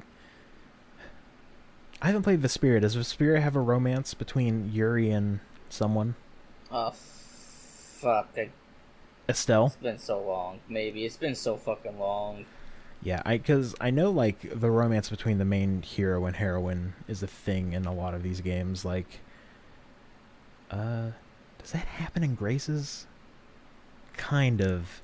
It definitely happens in Exilia and Abyss. It definitely happens in Abyss. What the fuck are you talking about? Yeah, it's like, oh yeah, it's like, that's kind of... It's kind of pretty central to Abyss. But yeah, it's something that's like, it's really obvious that's going to happen from the beginning, that, okay, Alpha and Shion are going to like each other. And I do like how their relationship evolves throughout the game. I think it's done pretty well. Yeah. So now we get to the new area, but before we get to the new area, do we encounter Edgy Boy? We do, because you encounter him in that pass, not Sephiroth. Yeah, not Sephiroth, the edgy dude with a samurai sword, where I'm like, alright, who the fuck is this dude? Hot Topic Sephiroth. Yeah. Hot Topic Sephiroth. His name. This is what Hot Topic kids think they are when they try to be Sephiroth. Oh my god, yeah. That's a pretty good description. I hope this episode title is Hot Topic Sephiroth. Oh, hey, guess what the episode title is probably going to be. But yeah, you encounter like Voron. There's like that big moment, and so I like, you can't even like really damage him, I guess, quote unquote. Like, you just have to survive, I think, a certain amount of time. Yeah, you have to survive a certain amount of time until the. Even though I'm pretty sure I could totally kicked his ass at that point. I kind of was too, yeah. And then the cutscene happens, and it's this big moment. Like, everyone gets knocked down, and then Shion gets stabbed, and Alphen goes sicko mode. He does. He gets stabbed in the titties, and Alphen's like, "No, I like those titties." And he goes sicko mode. Those are mine. And then he gets like a weird like rune behind his back, and it's like glowing. His mask is glowing, and you're like, Was the rune at that point? Yes, you see it briefly. Okay. And there's a bunch of stuff going on there. And so at this point, I was wondering what is up with Alphen's eye. Why can't we see it? Because obviously it's glowing behind that mask. And the thing that I was thinking is, I'm like, is Alphen like, is he half Renin? Or is this like a Naruto thing and he took a Renin's eyeball? Is he the Kakashi? Is he Kakashi? He's wearing a mask all the time. Wait a minute. Yeah, Actually, hold on. Yeah, no, he would be Kakashi. I think that's the eye Kakashi has. But I think Obito's was on the other side. I think, yeah. I don't remember. It's been a while. I didn't watch Shippuden. I fucking watched the first part of Naruto, then I stopped. I read the manga. What a nerd. Reading. Yeah. It's like you do that. You read a lot. Yeah, I know it's novels. weird. Yeah, it's weird. But yeah, so that happens, and they get to what's the town name? Is it Nyes? I think so. The city that got blown up. Yeah, like the city's like burnt to shit, and stuff happened, and then you find out it's like, oh, they took down the Lord here, and they ran away. Rebellion. Yeah, and the guy was like, yeah, I destroyed the city. It's totally worth it.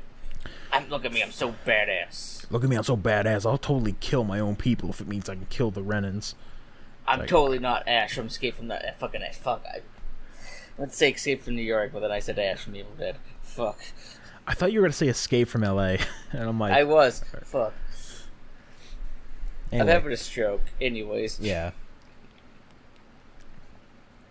So yeah, you get to this town, it's like burnt to shit, and it's like, well, let's go take down the Lord, because they probably won't be able to, right? No, we have to talk about the other side of racism. Oh, the other side of racism. Mm-hmm. Where the people who are oppressed hate the other people because they're also racist. Everyone's racist. Except for the party, they're not racist. Well, Brenwell of. is kind of like, you know... It's fine. She's not racist at the end. Yeah. She gets better. Shiana's also a little like that at the beginning. It's fine. She's in love with one of them. It's fine.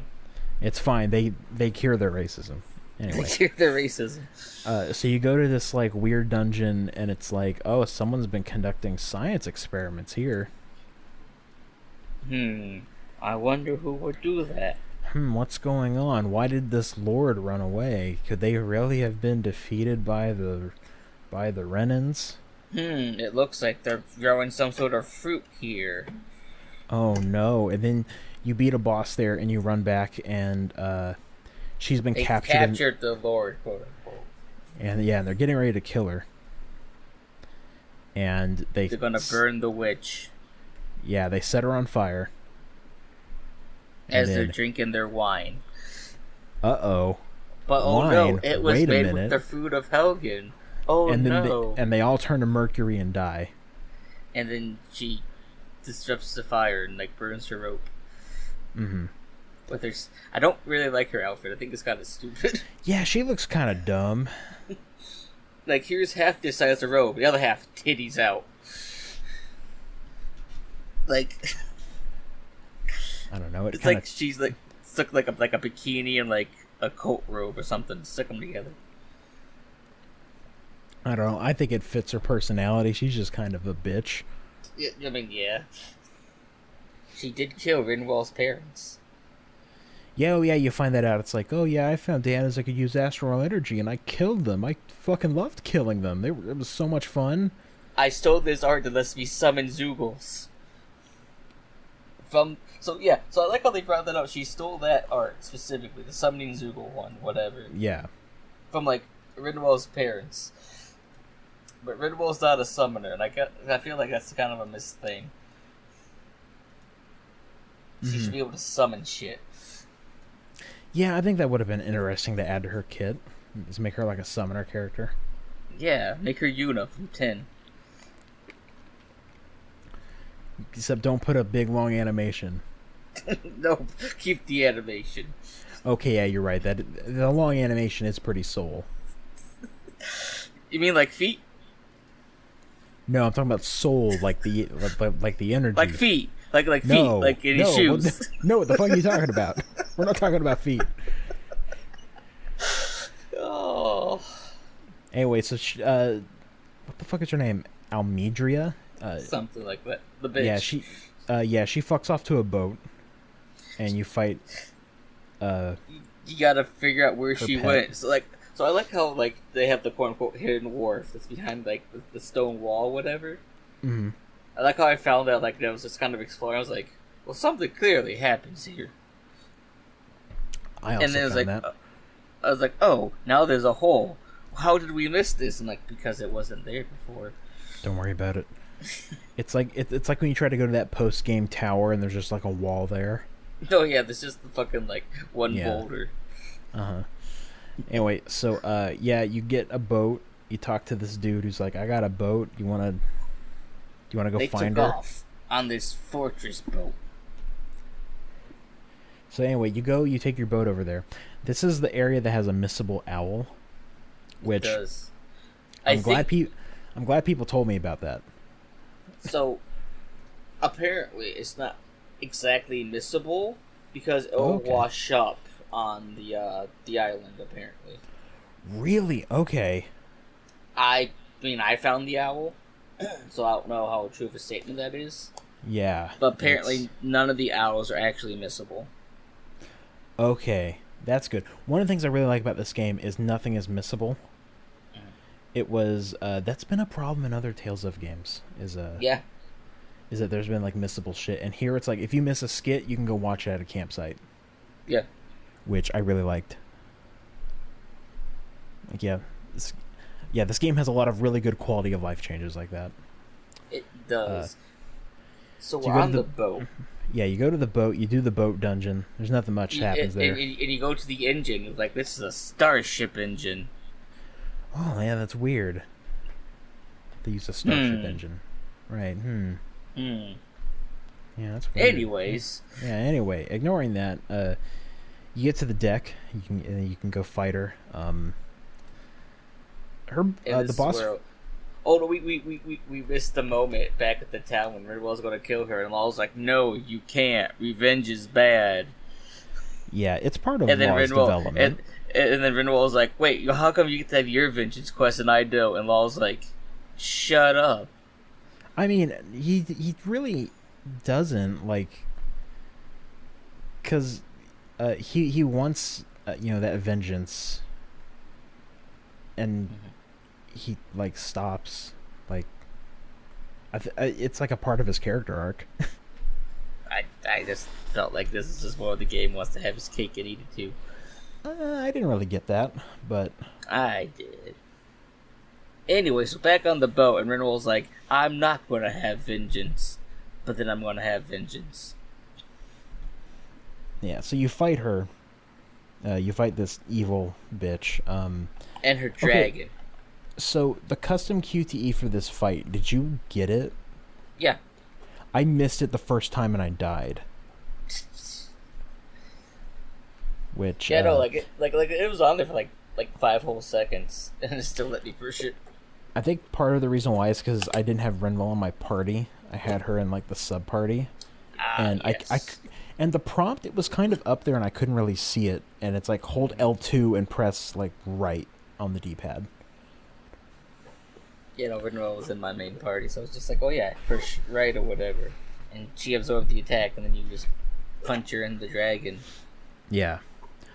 You take her out, and then they decide, we're not going to kill you. We're going to bring you in and have you atone for what you've done. You're going to have a trial. And then she dies because Hot Topic Sephiroth comes in. He's And like, you I have to come back to take it what was stolen from me. Alpha, And I've Alpha's come like, here to take "What?" your wife. I was like, what? Yeah. So you fight him, you lose. And Mask comes off.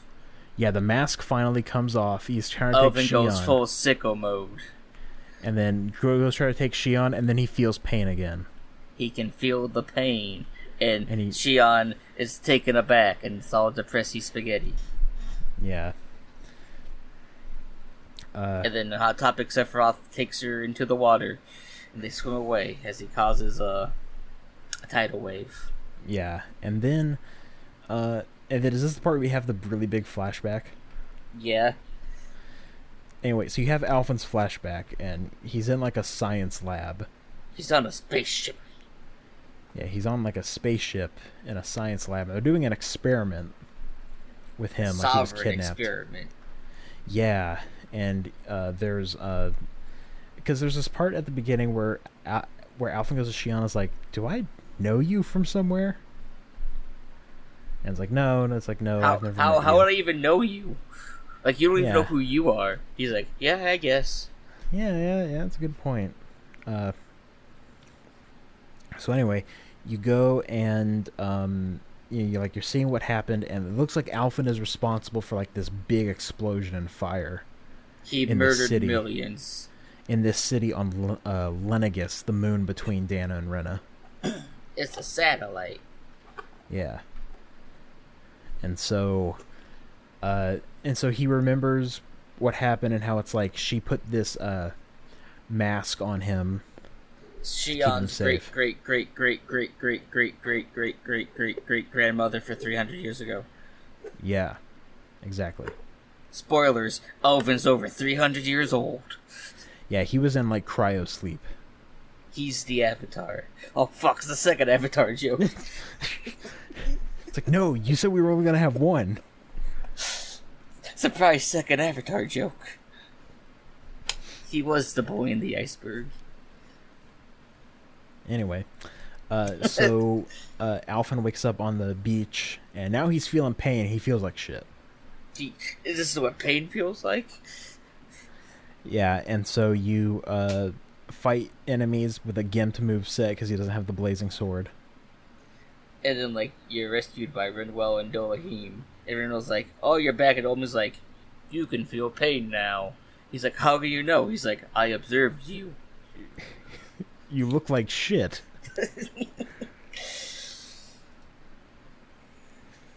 So then, Yeah. like, you meet up in, like, this fishing village.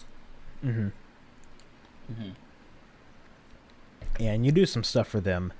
And Alphen's, like, confused about, what's going on because he remembers everything. And how he was an experiment to try and turn a Danon into the Sovereign for some reason. Even though he never won the crown contest. Because that didn't exist yet. Yeah, he's 300 years old. He's over 300 years old. He's all depressed and emo. And talking Yeah. about friendship. Like, Yeah, this is really we're where all they start to friends. really mention friendship, like, every 5 lines. Yeah, hell yeah, look- it's great. Look, I haven't played the Japanese stuff, but I feel like the word Nakama is said a lot. I'm not gonna lie. I would bet that, yeah. I would bet every word out of Alpha's mouth would be Nakama. Yeah. You ever seen Yeah. that Pros ED video where it's like fan subs versus official subs? Fuck you, Sasuke. Okay. You were my Nakama translators. That would knock us close to their my friends. Nakama. It's pretty good. But yeah, so now they're like, all right, we need to go get Shion back. So we And need to Alfred's go like, to... okay. I'm Well, no, like- depressed. Well, like, Alphen, he finds his determination. Yeah, I thought Yeah. when the village gets attacked. Yeah, along the way. Yeah. And so it's like, Like- all right, so you go through the woods, the rainforest. And then you climb the waterfall. Mm-hmm. Mm-hmm. Yeah, you climb the waterfall, and then you can jump down, and you get something good. I really like that. Because, like, why'd you jump? The Dominion's like, I don't know. Thought it'd It's be like, fun. it's like, oh, there was probably a lake under here. It's great. It's all good. Yeah, so then you go to the new city. I forget the name of the city. Water Hollowed Bastion. Yeah, it is kind of Hollow Bastion-esque. Because he's Definitely. Hot Topic Sephiroth. Yes. Yeah, he's Hot Topic Sephiroth. As the saying goes, all roads lead to Kingdom Hearts. Do you just have Kingdom Hearts on the brain after today? No, I just think my points are just on point. And just Kingdom Hearts is just all-inclusive. It is, yeah. It's kind of everywhere. Tales of Arise is Kingdom Hearts. Kinda, yeah, like there's some, there's some shades. Anyway, Shades of Darkness. All right, so now we're at this new city. And it's weird, like, yeah, we're at Hollow Bastion, and everyone's getting, like... Everyone's in boats. This is the actual Venice city. Yeah, this is the real Venice.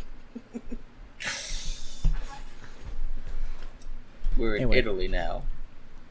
Yeah, now, and, like, everyone is under mind control here, and they're just kind of being mindlessly sacrificed. Constantly. Because they're like, why haven't we seen anyone? Like, this city's just empty. So you run through it, and then you fight Shion's thorns. And this is where Alvin gives his friendship speech. Yeah, that's where he gives his friendship speech, and is like, uses his sovereign powers to hug Shion. And to get her to wake up. That the pain that he feels is nowhere near the pain that she felt. And it got really it's good. Teenage cringe. Yeah, it's really good. It's great.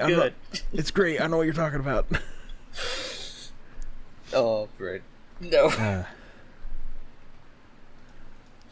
Anyway, so, then Shion joins the party. Again.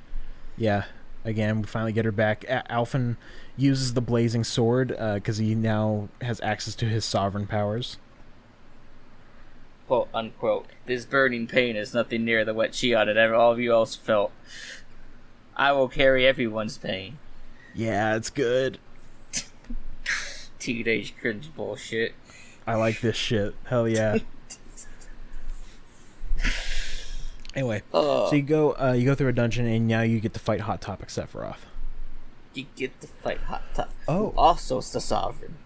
Also, yeah, he has sovereign powers too, which is fucking weird. The other thing we didn't talk about, though, is what is Shion's purpose? Well, her purpose is she wants to get rid of her thorns. And she thinks that if you get all of the Master Cores, which all of the Lords have, they're using it to collect astral energy. You can make something. Contest. Yeah, you make something called a Renis Alma if that can get rid of her thorns. And it's only made of the 5 Danon elements and nothing else. Don't think. Yeah, one of the other things is Renins can use dark magic. Danons, and only Dana has like light magic. Kingdom Hearts. Yeah. Okay. More Kingdom Hearts. Fuck Kingdom Hearts. Thank you, Sakurai. Yeah. So you fight. His name is not Vol3. That's a fucking FF14 character. Volron. So you fight Volron. He's also the Sovereign. And you take and it's like oh yeah, you take him out, and it's like all right. Yeah, because I was like, why are you fighting me? He's like, I'm taking back what's mine. Only I can be sovereign. And I was like, I don't know what the fuck you're talking about. Like, what is happening? Yeah, so you start to make the Renis Alma, and then... Did you notice the red girl in previous cutscenes? Yeah, I thought she was a generic NPC character. Me too. I'm like... And she comes out here with, like, black eyes, and it's like, what? What the fuck is happening? It's because we're Danons, not Renins. Yes. Yeah, Renins can't see her, but Danons can. Yeah, so then she takes out a Dark Master Core and starts making the Renis Alma, and... What? It's always supposed to be the 5 elements. Well, it turns out, no, it's not. It's all so 6, then baby. Alphen destroys the Renis Alma. Oh yeah, we gotta talk about how Shion has maiden powers. Oh right, yeah, because her great grandma from 300 years ago. Yeah, from 300 years ago was the maiden who put the mask on Alphen. Yes, and for some reason she also has powers that, just haven't been brought up yet. And then after he destroys the Master Core, that's the end of Season 1, and then we get to Season 2. Oh man, when the second opening started playing, I'm like, okay, I really like this. Well, that's why I tweeted it out. I put it in the Discord server. I hit Season 2 of the anime, guys. Yeah, that makes sense. I can't remember. Has another Tales of game done this? If it has, I don't remember. I wonder. For some reason, I'm remembering that Exilia did this. Like, let me look this up. Well, because I know Abyss didn't, because Abyss has big spoiler opening energy. Mostly because Abyss kind of shows the face of who Ash is, and that's kind of, Mm-hmm. Yeah. Okay. Alright, the reason why I was thinking that Tales of Exilia has 2 openings, because it does, but that's because you can pick between playing as Jude or playing as Mila, and they each have slightly different openings. So it's... Yeah, so I don't think of another Tales game that's done this, but what I do know is this is something I've noticed in a couple different Tales of games. Like, I noticed it in Abyss. I think someone told me it's in Vesperia. I know it's in Symphonia and Graces, where you get to a point where you think, yeah, this is the final boss. And no, it's not the final boss. It's the end of the second act, and now you're going into the final act. Yeah. Yes. It's a thing that's happened in multiple games. Yeah. But no, the game had a second opening. Yeah, I can't think of any other game that's had a second opening like that. Tales of Arise is the only game that had a second season. Yeah, this game has like a lot of money behind it. That's pretty obvious. Other thing we didn't talk about, this game is running on Unreal Engine. It looks fucking great. They paid for the license. Because I didn't Japanese see made with developers Unreal discovering Engine Unreal anywhere. Engine has been... Huh? No, yeah, it's at the beginning when you load up the game. Is it? They Yeah, didn't but pay for the license? No, like they have to pay for the license if it... Like, Then how do... if it's... I thought they paid for the license. They didn't have to put that. Oh, I I'm think thinking of Unity. Yeah, That's what I'm thinking of. you're thinking of Unity, which That's what I'm thinking of. yeah. But yeah, Japanese developers discovering Unreal Engine has been great. Yeah. Like Final Fantasy VII Remake and Dragon Quest XI and Kingdom Hearts 3 and now Tales of Arise. I'm glad Tales of no longer looks like a bargain bin JRPG franchise. Yeah. The is characters great. look like actual characters. The environments don't look like shit. You're not fighting in the same planes on a dirt road every 5 seconds. Which Vesperia, Vesperia looks really good. Then after Vesperia, they like change up the art style a bit, and it like kind of starts to look bad, which is unfortunate. But yeah, now it looks really good. They didn't do the stupid shit Zestiria did, where it's like battles take place on the overworld, so our overworld has to be really big and empty. It's like, no, just go to the fighting dimension for this area. Isn't Zestiria the one everyone hates? It's the worst game in the series. Mm-hmm. It's really bad. Isn't that the one that goes like in my wish list one year on Steam? You're like, yeah, some of this shit games have this good game. Yeah, I think that is what happened. I'm like, because yeah, you had like 2 games in your wish list. One of them was Tales of Zestiria, and I'm like, I'm not fucking buying you this. I'm not gonna do that. It's like if I bought some on a news and said, "Here, kill yourself." Like, no, I'm not gonna do that. But yeah, so we get to now the third act. There's a second opening, which is good. I like the second opening a lot. Mm-hmm. I also like the first opening a lot. What do you think of the openings? I like them. Mm-hmm. Mm. I like that the second opening tease just showed hair Shion. I'm like, ooh, I want that. Give me that. And I was like, no, don't ruin her design. Her design is perfect with the short hair. So now we get to the second part where it's like, okay, a bunch of shit happened. We gotta go find this red girl. But first, we need to take care of Venice. Yeah, take care of Venice, because getting everyone out of the mind control. And doing that. And we gotta find our way back to the mainland. Yeah, we gotta find a way to get back. Yeah, because you can't fast travel when you get to the island. Yeah, you can't. Right, yeah, you can't fast travel when you get there. Which is another thing I like when you fast travel. They make little comments like, "Oh, if there was some way we could have got here faster."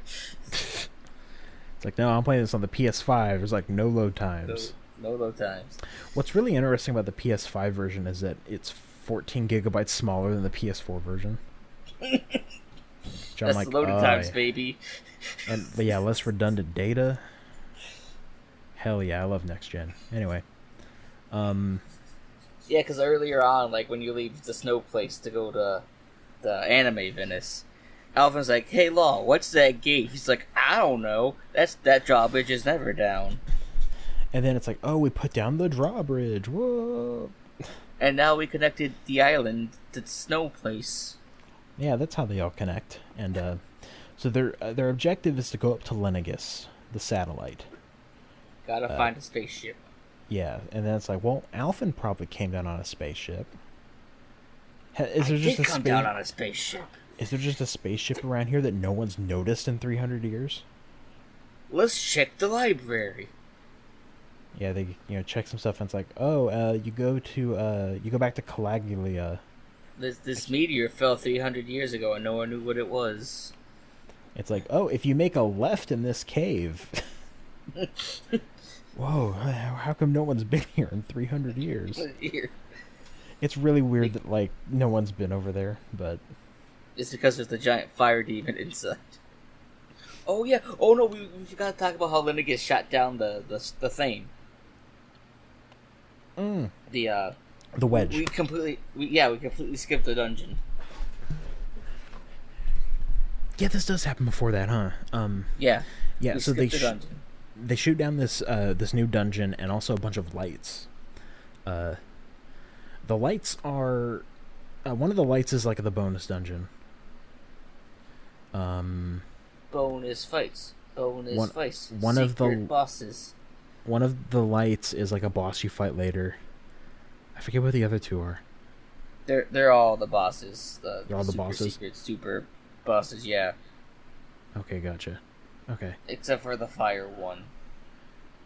Oh, okay. The bird is one of them. Yeah, the bird's one of them. The temple's one of them. When you go to the secret fishing hole, I think that got woken up by one of the lights. Oh, that makes sense. Okay. Gotcha. All right, yeah. So we go to the wedge, which is an alright dungeon. Like it. Rinral's hearing voices. Yeah, she's hearing weird voices, and it's like weird. It's like, what the hell's going on? And so you take out the boss of the wedge because it's like siphoning astral energy up to Lenegis, and then it's going to Rena at an extreme level. Yeah, it's like crazy. Because I think they said something like, "Oh, this is more energy than they ever gathered in a crown contest." Mm-hmm. Yeah, and so you do the wedge, and Renwell, she's hearing like the voice of Dana. We don't know that yet. That's not till later. Is that not till later? It's not till later, but it's fine. We're in a spoiler cast, so it doesn't matter. Okay, yeah, it's like I forget the exact order of events. Because it's weird, and then I think it's when they're on Lenegis, Renwell's like, well, maybe that was the voice of Dana I heard. Because the large amount of astral energy. Okay. Yeah, because that's on Lenegis. So their flashbacks happen. Right. So the wedge. Yeah, the wedge. So you finish the wedge. You fight the same boss that you fought in the forest. You do. Yeah, this game likes to reuse enemies, but it's like, here, this one has a different color. Going back to the Final Fantasy tactic of enemies, slap people to paint. Pretty much. And then you go through the volcano, and you get a key, which was apparently the one subquest I was missing. I didn't know about the key to unlock the door to the hot spring. Yeah. Or, to that treasure room? Yeah, because, I had to, look that one up. Me too. I'm like, I am missing a single side quest. What are you talking about? Where is this? Yeah, because it's that key. Because they just, why does this fucking fire demon have a key? I don't fucking know. Yeah. So you beat the fire demon, and then you reach the spaceship that's covered in like weeds and shit. Mm-hmm. And it's like, Covered yeah, in we'll moss. and it's like, yeah, it will still work, but we have to let it charge overnight. And then Shion is trying to fly it by herself. Mm-hmm. But she can't let other people hurt themselves for her. Yeah, because so she realized, she realized that that her thorns, she was having visions of like an apocalypse. The deep demon inside darkness, evil Kingdom Hearts. And so she was going to go by herself, use the Renis Alma, and to kill herself. And Elfin's like, no, I love you. I can't let you do that. Yeah. But they're totally not a thing. Don't worry about it. Don't worry about it. Yeah. And so, you know, and like she feels really conflicted because she just like saw Alphen as like a tool and everyone else's tools this whole time, but now she feels like genuine companionship. She is no longer with all of them. racist. She lost the racist debuff and gained the buff of friends. The Nakama buff. And so, you know, and now they're like, all right, we're gonna do this all together. We'll find a way to get rid of your thorns without you having to kill yourself. So they go to the satellite in the sky. Yeah, they take the spaceship. And Dolomine's like, I can guide us around. Wait, no, I can't. This place has been turned around.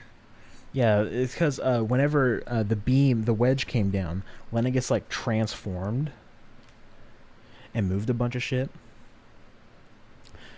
But thankfully, Dolheim is there and is like, don't, you guys just kind of stand back and let me do all the talking. Because everyone will listen to him. So I'm a lord. So Dolomine, you're supposed to be doing the crown contest. I'm the winner. What are you talking about? don't worry about it. I'm up here for personal business. Don't ask questions. I like how he's the winner by default because everyone else is dead. Yeah, pretty much. So then you have to go to... I keep wanting to call it the Dead Zone. It's not the Dead Zone. It's the Forbidden Zone. Yeah, the dead zone. Yeah. Because the reason why Dead Zone is in my mind is because it's a thing in Kamen Rider Drive. But anyway. I thought talking about Dragon Ball.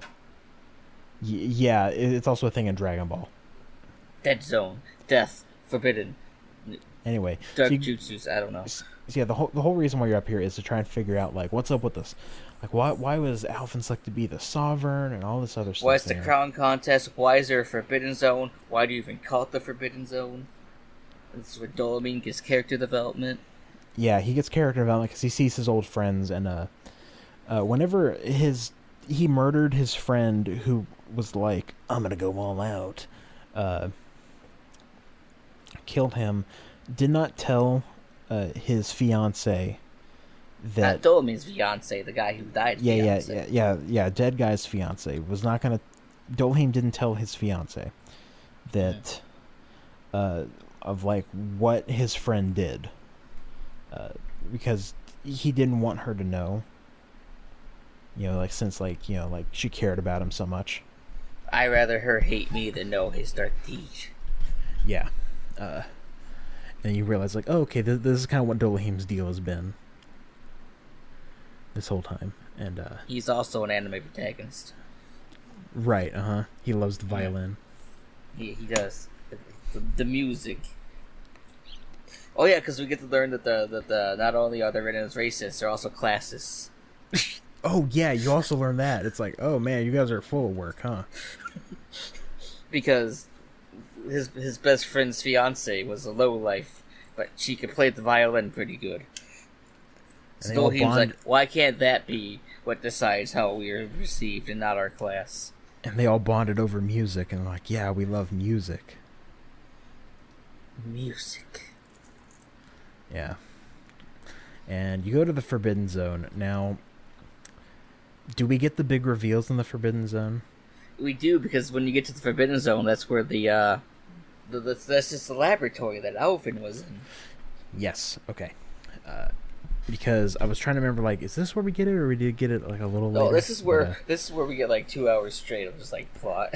Yeah, okay. So the other thing where I think COVID affected the development of this game is you get to the last 5 hours of the game and they're like, all right, we need to kind of increase the pacing a little. Here's the plot. Okay, let's just start plot info dumping on you. Because you get to the lab and Dole means hacking into the database. Yeah, super hacker Doleme. And he's like, there's only 2 successful subjects for the Sovereign Project. Alphen, you were number 1. The other one, Hot Topic Sephiroth, and he's the last one listed. Yeah, it's like, oh, he was the last experiment done, and trying to figure out, like, oh, what, and, like, you figure out, like, oh, the mask Alphen was wearing was a medical mask. It was a medical mask to dull the pain and make him sleep. Yeah, and also stop him from having PTSD. Yeah. And you, when you're in here, you keep getting, like, flashbacks to Alphen's stuff, and you learn that There was a ceremony. Yeah, there was a ceremony, and that like what the hell's her name? Nori.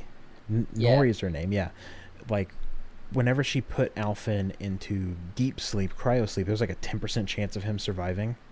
Jeez, anime. Anyways, and he did it. He overcame it, and look, I feel like got out. that could have just been scummed over. that part didn't need to be in there.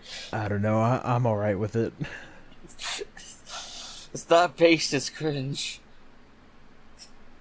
Anyways, like that's going on. That it wasn't Alphen who interrupted the summer, and it was Nori, but because she interrupted, his powers went berserk. Yeah, and then he killed people. And you learn that Shion's thorns were because Alphen went berserk, and dark Nori, energy. Yeah, dark energy was like sealed inside of Nori, and she was like, even if I have to pass this down to my ancestors, which Descendants? or descendants, and which makes me go, how did you reproduce? Like, yeah, that was my same thought process. I'm like, was it just like a passive gene this entire time? Like, until it got the like Shion, and then it's like, oh nope, Alphen's awake. Boom. Well, no, because Alphen awoke a year before the story started, and Shion's had them the whole time. Well, hold on. When did what's his face? When was his stuff completed? Top Topic Sephiroth. Was it 7 years prior? Because my thought, because I might be onto something just thinking about it. Yeah. Because the thorns are in there because it's responding to the Sovereign and Maiden's power. Mm-hmm. So what if that was just dormant until they made a new Sovereign, and that just kind of triggered it? That might have been it. Like, they don't explain how, like, her relatives are able to procreate, or if it's like, let's just make test tube babies for a couple generations. Why they kept her last name. What probably happened is that she was already married and took someone else's last name, and then they only had boys up until Shion. You know, that's a valid point. I'll give you that. That could work. I didn't think about that. Yeah. That's how that would work. Anyway, as you're finding out all this stuff, you go to the ceremony room, and this is where Shion and Alphen's outfits change. And this is where she gets the best hairstyle with the best outfit. I kept her in the rest of the game. I kept Alphen and Shion in the same outfits. I gave Shion her old hair back and also gave her glasses again. No. You give her the monocle, but she keeps the braided hair. So she looks like an asshole. Did I stutter?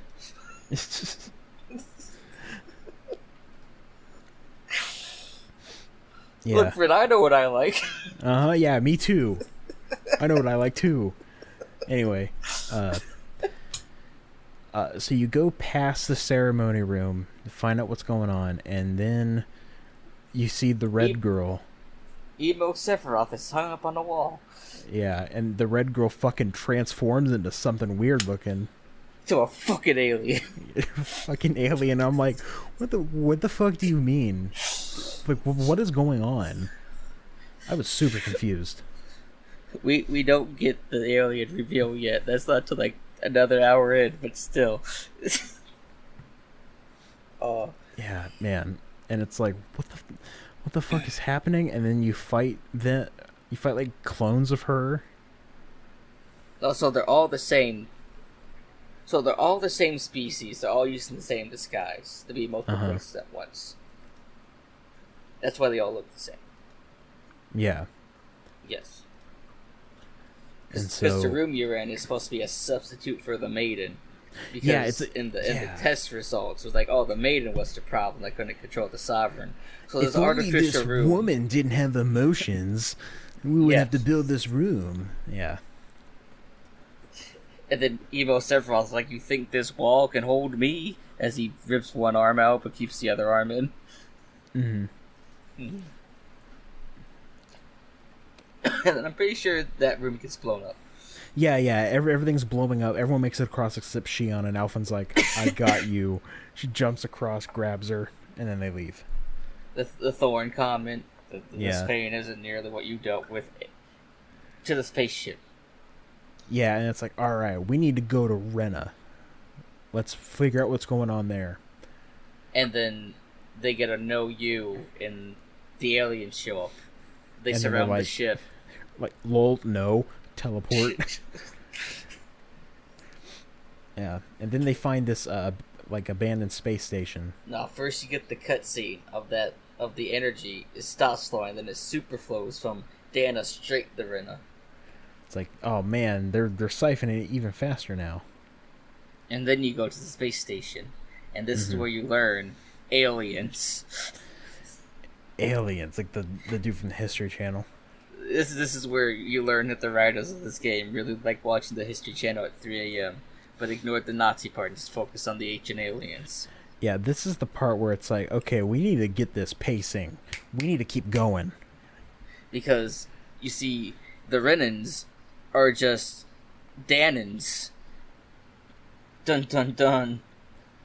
Yeah, But they grew them in test tubes on the space station. So it's like, okay, so first off, Rena's not a planet. I mean, it is, but... Well, I mean, it's like, the side that you see from Dana, that's like the only, like, complete side, except for, like, a little bit on the end. It's because basically it's a completely husk, destroyed. because all the it's a energy's husk. been drained. Yeah. And, because the Great Spirit... Yeah, the Great Spirit, so... Insert metaphor of God. Yeah, insert metaphor of God. All of, yeah, because they don't... All of the Renans that we know in the story, like Shion and Dolahim, all the ones that we meet, all grew up on Lenegis, the satellite. They never went down to the Renan homeworld. Because the Sovereign never actually existed. Sovereign doesn't exist. Rena is not what you think it is. The aliens took Danans who are strong in astral energy, and pretty much took all of them from the planet, which is why the Renans can all use astral energy, and only very, very few Danans like Renwell can. And the main mana energy from Rena is the darkness, so they got that dark infused in there with the cloning and the messing and the hoopla with the aliens. Yeah, because you're talking to this alien. His name is something 35. Yeah. And he just plot dumps at you all of this shit. And then he's like, gotta go kill the Great Spirit. And Alvin's like, why? And he's like, for science. Yeah, and you find out that the Great Spirit is this basically Rena's will, like all this astral energy. The planet has a will. And all of the real Renans, which are these alien guys, are under control of that will. Yeah, because they got like a different fucking name. It's in their own fucking language. Yeah. Like, don't ask me like to remember any of these. It started with, I think it started with an H. I think that's why it was the fruit of Helgen. Yeah. Something like I don't remember the exact term. It's aliens. Yes. Oh, Aliens. We forgot to mention the planet turned into a giant rose. Right, yeah. The as it's siphoning up energy, a giant rose is growing out of the back of it. And so you go around the space station, you see these older Renans. The only real Renan is the one on the spaceship. They're Gen 1 Rens. Yeah, they're Gen 1, and like they've been kept alive with like cryo sleep and stuff like that. And they're like, yeah, we're just here to observe, man. We don't care what happens. We just want to know. We just want to know what happens at the end. Yeah.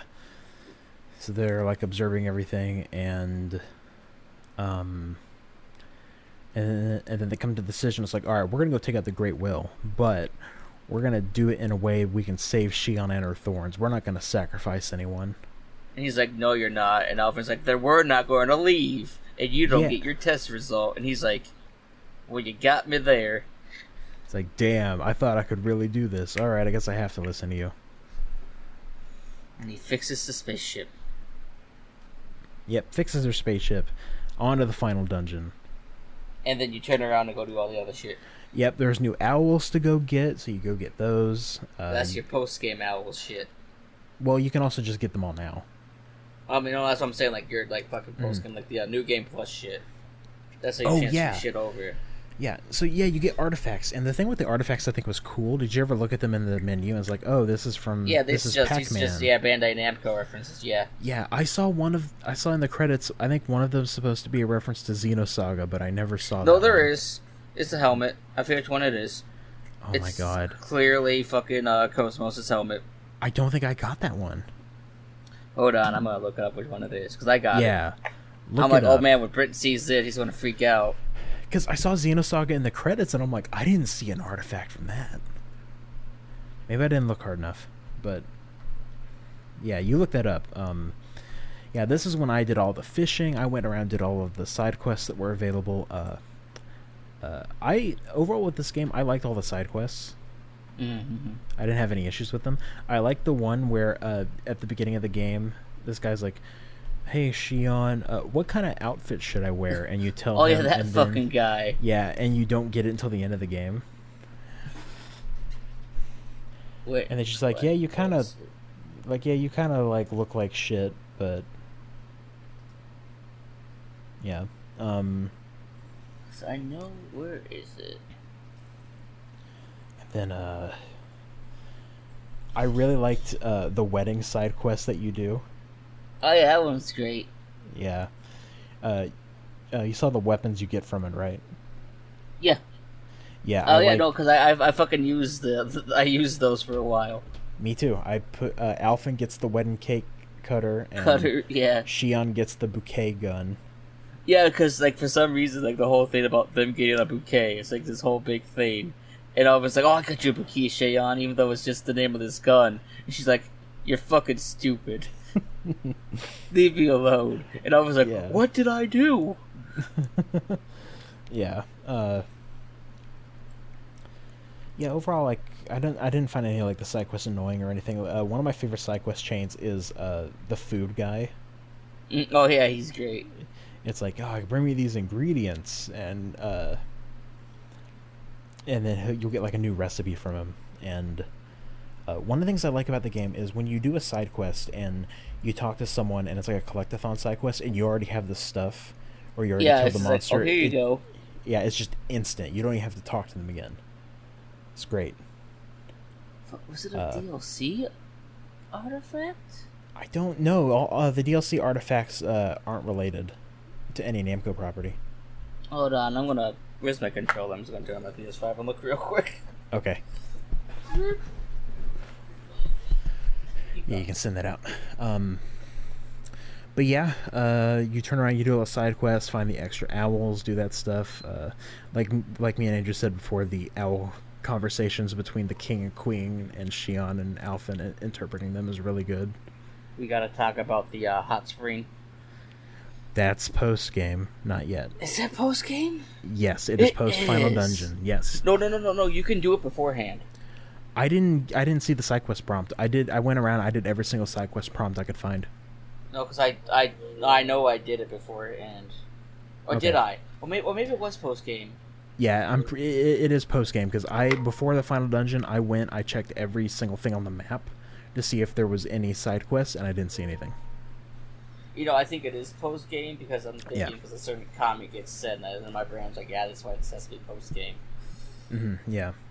Mm-hmm. Yes. So you do that, and now you go to the final dungeon.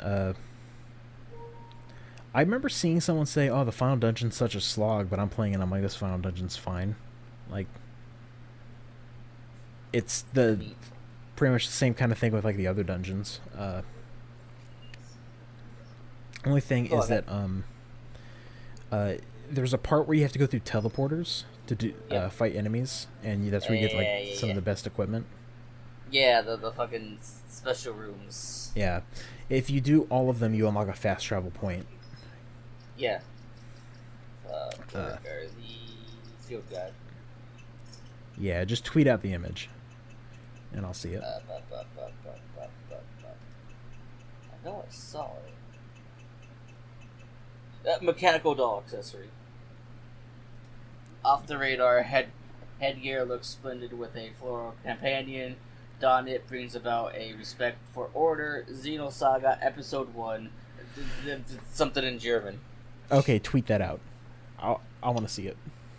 Okay. All right. Anyway, yeah. So then you get to the final boss. You go outside on the rows to fight the final boss. Yeah. And it's a big monster, and I'm like, okay, this is a little weird. And it's super fucking easy. Yeah, it's really easy. I'm like, oh wow, that was a little annoying. I was disappointed in this final boss. I'm not gonna lie. Yeah, a little bit. Me too. But then you get the real final boss. Still kind of disappointed. I don't know. I like that real final boss quite a bit. Like, we talking post game? We talking the I'm main talking game? Because main game, the one-on-one fight. oh, that emo Sephiroth. Yeah, no, he was with great. Yeah, that was like. That was good. I enjoyed that. I thought we are talking about fucking dragon motherfucker again. No. Fuck Great Spirit. That's just kind of boring as shit. Yeah, that one's kind of boring as shit. But then you get to Hot Topic Sephiroth. yeah, the one-on-one fight with Hot Topic Sephiroth. That fight is really good.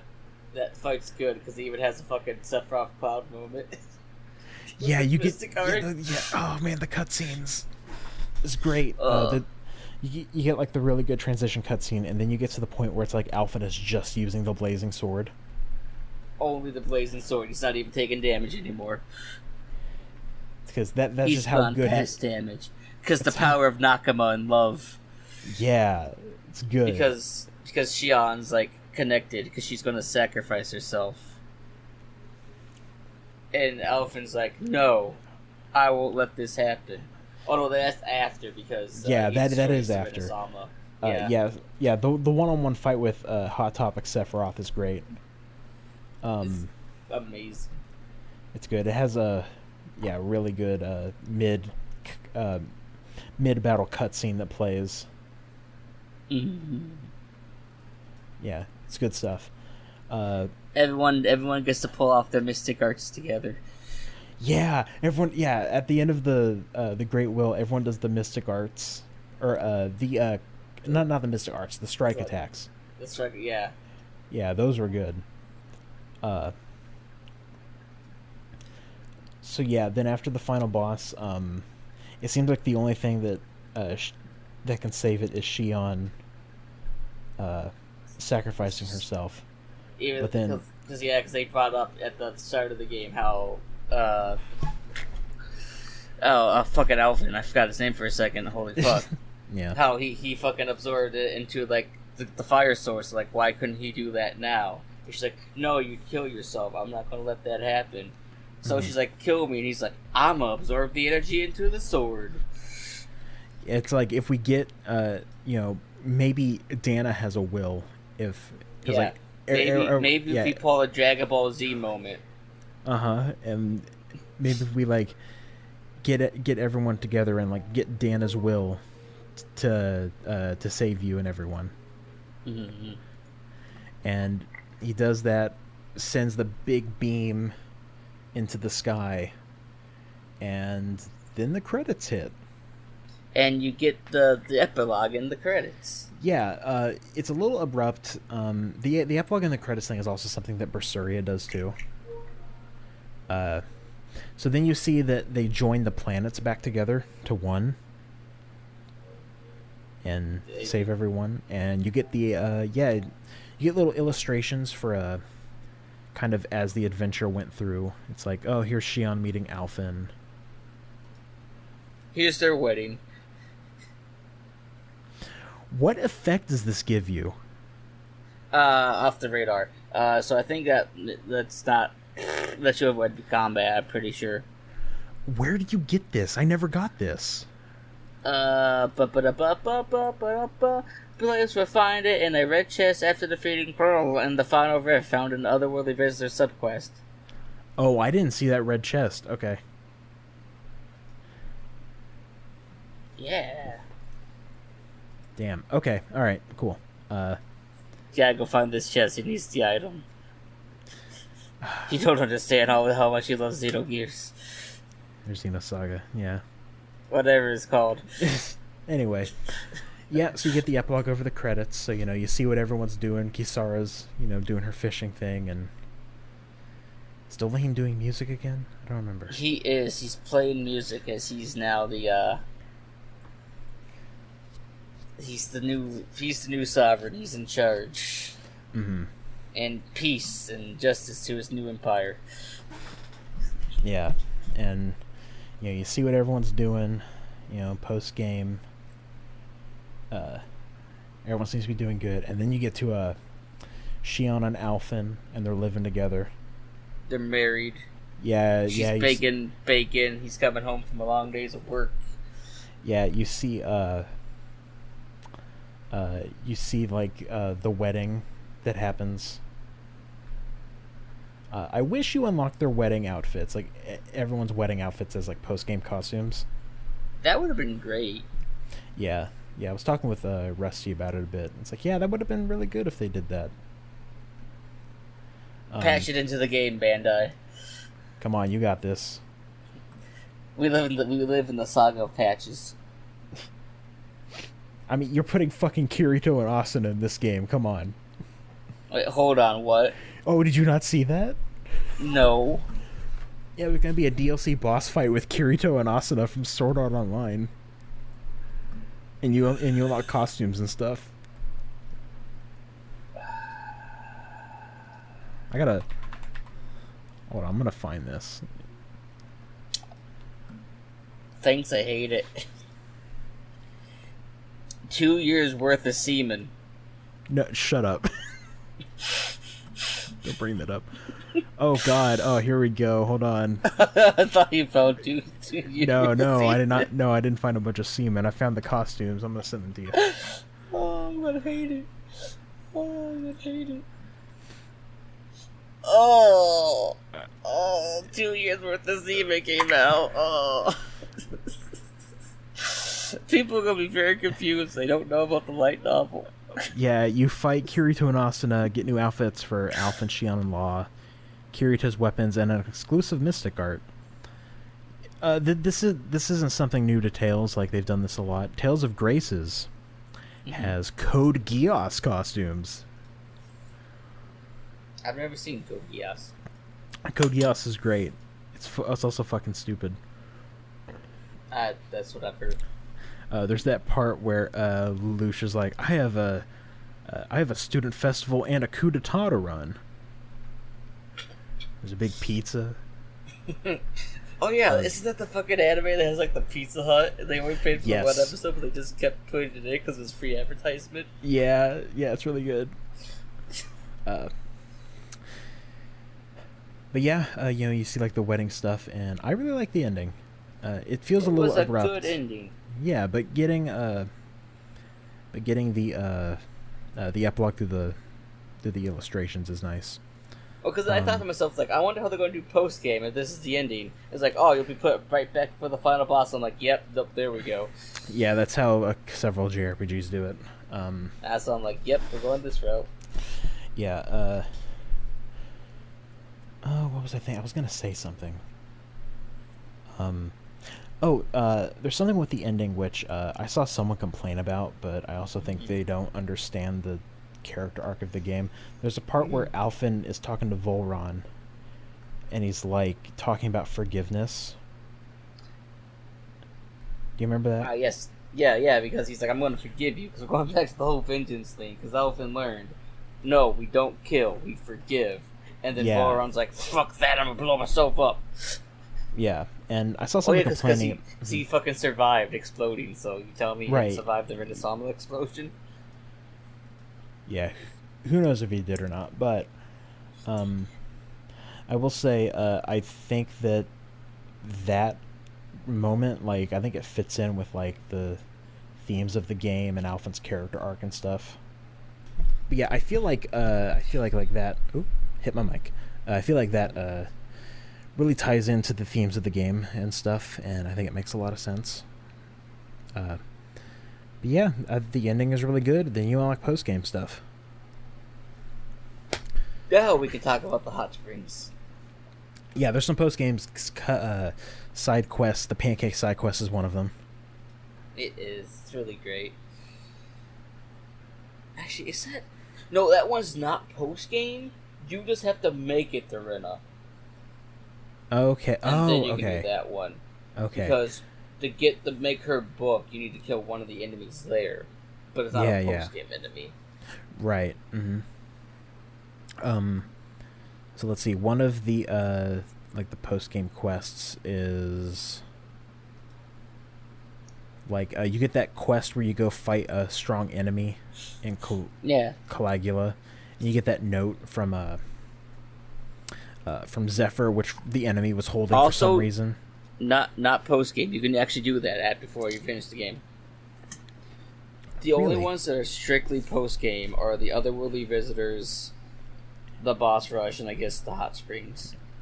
Okay, because I like left right before the final boss, and I checked. Are there any side quests? I didn't see that one, but because I know I did it beforehand, but yeah, the hot spring quest. There are two of them. One for the guys, one for the girls. It's really good. Dolahim's really trying to get Law to look. He's like, I have to help him in his development. Dolphin's like, I'm not doing this. No, only bad will come from this. I am not involved. Did you notice the Dolahim grew vines on the sides? Like, here, you can go look. Yeah, yeah. It's like, yeah, go look at the ladies doing that, and Renwell just explodes them. Yeah, because she's like, Alvin, what happened? He's like, I wasn't even being the wrong one here. Why was I punished? Shion, you have to believe me. I didn't want to do it. Yeah, then you unlock costumes everyone where they all wear bath towels. Mm-hmm. Yeah, which I was rocking in the post game. I wasn't. I kept the outfits I had during the actual game on. I'm like, all right, let's put everyone in bath towels for the end game stuff. They all look stupid. That probably would have been hilarious when you go fight a certain super secret final boss. Well, yeah, showed up in a bath towel. Yeah, we can talk about the post game dungeon, which is weird. Which is located in the other dungeon. So, like, you're constantly in combat, and then you go beat them, then you beat a big boss, and then it's like, we have this... You go beat a gnome. Yeah, the gnome. Then it's like, gnome. Yeah, we have this this portal. You can go to various different places, and you get keys named after different Tales games. You do. The first... because every Tales of game has a cameo boss fight. Yes. So this one, it's Edna from Tales of Zestiria. Which, yeah, because I got you. I'm like, am I supposed to know who the fuck this bitch is? And Yeah, she's. I'm like, oh. Yeah, she's from Zestiria, and then her brother Eisen is from Berseria is also here. Oh yes, when I saw him, I lost my shit because he was in my party. Yeah, Eisen is so good. I love Eisen. He's like, I'm cursed. What do you mean? God. Don't worry about it. You didn't get to the part of Berseria where he talks about his tunnels. No. It's like, you don't understand. I want to build tunnels. Oh, man. Is this just like in a fucking Virtue's Last Reward?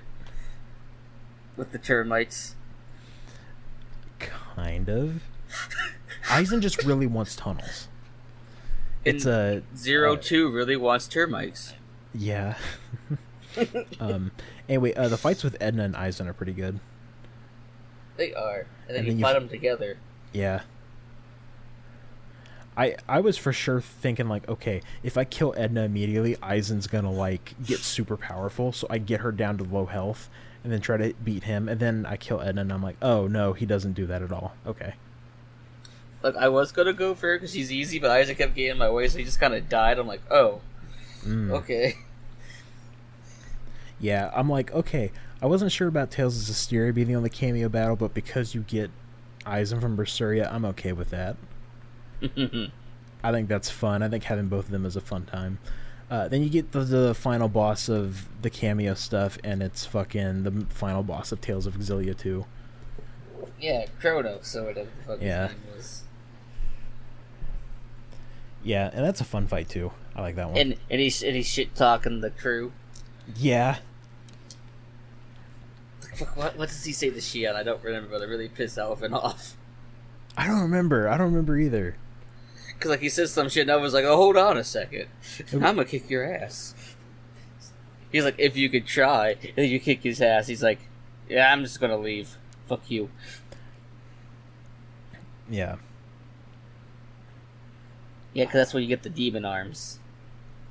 Yes, right, and you can make their ultimate weapons with that stuff. I mean, well, the demon arms are the separate, like, super secret items. But the ultimate weapons are from the materials you get, yeah. Yeah. Mm-hmm. Yeah, Yeah, so, the Kronos boss fight was alright. It wasn't that bad. Yeah. Yeah, I like the extra cameo stuff. It did get me to level 100. It didn't do that for me. After that is when I'm like, okay, what I can do now is I can go to the training grounds and fight the level 99 or level 100 boss there. And I go do the boss rush. That's level 95. This is when I bought the level 10 level up. Because I was at 88, and then that bumped me up to 98. Then you have the boss rush side quests, which is fun. You go back and fight the bosses, and they're super powerful. Mm-hmm. Yeah, and then at the end, you get... because there's also the time where you... Oh, yeah, go ahead. You fight through all of them, and then it's like, alright, fight two of us at the same time. And like, Elvin, are you doing this? He's like, why would I want this? Yeah, it's pretty good. And then you get the super boss, which is great. Zephyr. Yeah, Zephyr. And he talks about how proud he is of Law. I'm like, yeah, this is good. This is a good cutscene. This is good development for Law. It was. Yeah, that super boss stuff was great. Is there any other post game stuff? I guess it was the training battle, the level 100 enemy that looks like a boss from Final Fantasy 14. Yeah, because that's just a super version of it was one of the bosses on Rena in the portals. Yeah, right. Yeah, it's like a big bug monster. Yeah, like, so that first form's like super easy because I got that. I beat that one like fucking like level like 60 or 70. I'm like, Same. oh, this is no problem. And then the second form, it's just like, you're dead. It's like, I don't have any CP and I can't use items. Yeah. Which is like it's the most difficult part about that fight. Is you just can't use items. Yeah, pretty much. Yeah. Yeah, and then, other post-game stuff I did. I made everyone's ultimate weapon, which you needed to get the weapon forging trophy. Mm-hmm. Wasn't that difficult. I did the last side quest, which is, I have that key. Oh, yeah, that fucking key. Yeah, that takes you to the treasure room, and I'm like, I had no idea this was here. Yeah, like, that was... Like, yeah, because it's just like, Fire Demon has dropped the key. It's like, okay. I guess I'll use this later. I wonder where this goes to. Didn't think about the fucking room that's been hidden all this time. Yeah, I didn't think about that. One of the other things I missed is like the big enemies you can fight that are red on the map. Yeah. I skipped the one in the fire dungeon that's level 13. So I'm like, all right, I walk into the fight, hit it once, that's half its health bar. It's like, damn, great. Yeah, it's great. Yeah, both of us got the platinum trophy. We did everything in the game. We did. We platted the game.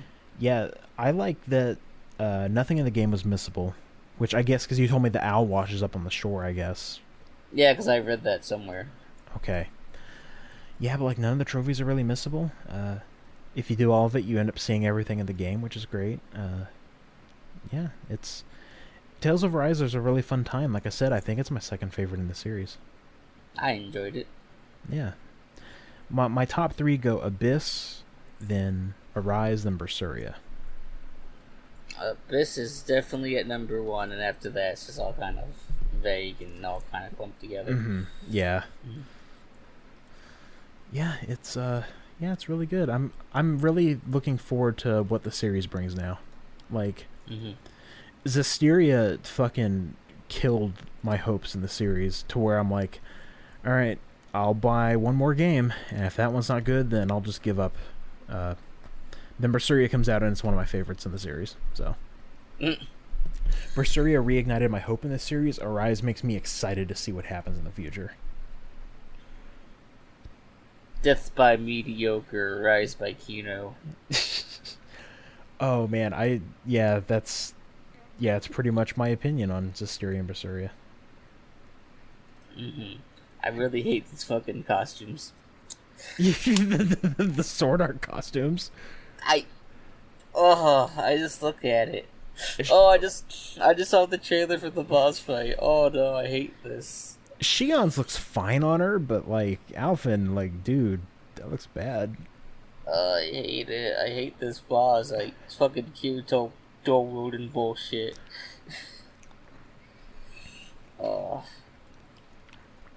Man, I miss it when Tales of got good anime as costumes like Code Geass.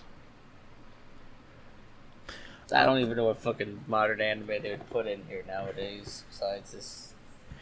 Oh my god. Fucking. What? It's not even modern. Fucking, Sword Art's not even modern anymore. Did Tales of Berseria have anime costumes? I don't remember. I know Grace's had Code Geass. I remember that one. You know what's weird? Not all of the girls in this had Idolmaster costumes.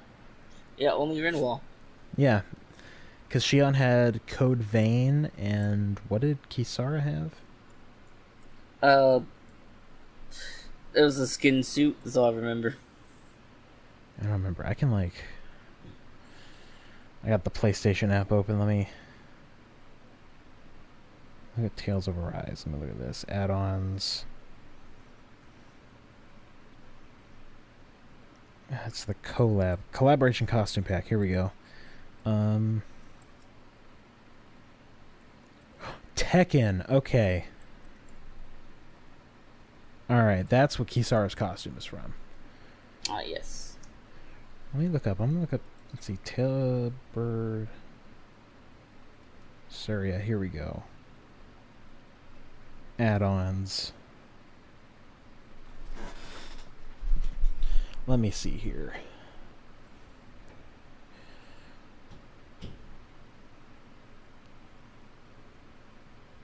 Okay, so let's look at the crossover list. Surya had Idolmaster costumes. High school costumes, too. Oh, Tales of Berseria also has the level up DLC. I had no idea. So what I think the game had that. Is I can just cheat. You could if you wanted to. Oh, apparently, Tales of Vesperia had Sergeant Frog. What? Okay. A costume of Sergeant Kiroro is featured in Tales of Vesperia. Fucking what? Klonoa was in fucking Symphonia, I guess. Dot Hack. Okay, which one had Dot Hack? Ooh. Tales of Rays. Also Tales of Graces. Tales of Fantasia. Dot Hack. Dot Hack Links. I don't know what that is. That is no Dot Hack. Hatsune Miku. That makes sense. Gross. Sword art. Wait, hold on.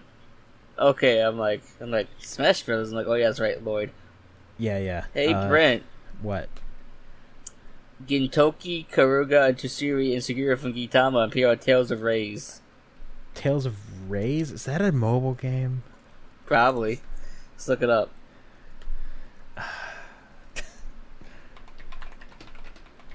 Platform. iOS, Android, baby.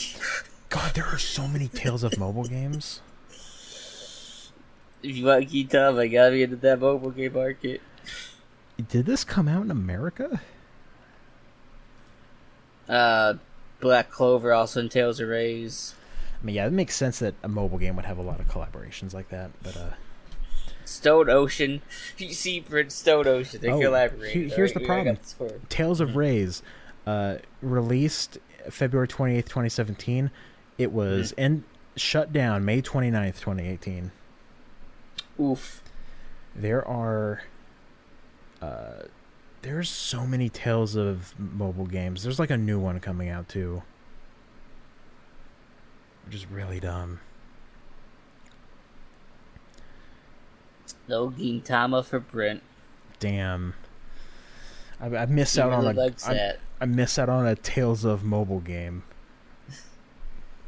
I'm gonna look up Tales of Rays Gintama.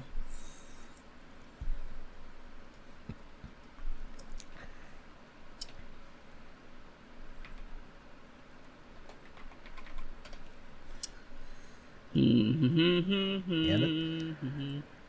gonna send you this. This art's kind of cute for the Gintama collaboration. There's the costume set. I don't know who any of these people are because I don't know what the fuck a Tales of Rays game is. Wait, hold on. Is that what's her face?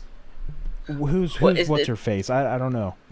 I'm just looking at this Tales of Rays art. Is it just a bunch of Tales of characters? Oh yeah, that's what these gacha games are. Is that they have a bunch of like.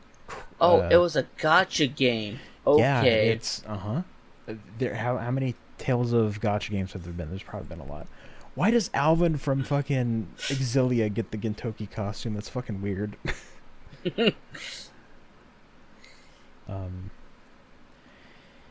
God, there's so many Tales of mobile games. It's really stupid. They need to stop. Money. No, apparently these don't make money because they keep getting shut down within a year. Then I don't know what Bandai Namco is doing. Maybe if they keep trying, it'll eventually happen. Maybe if they make a Tales of Arise mobile game. I don't know. They're making a new one right now. Like, video game series. Let me see. Games.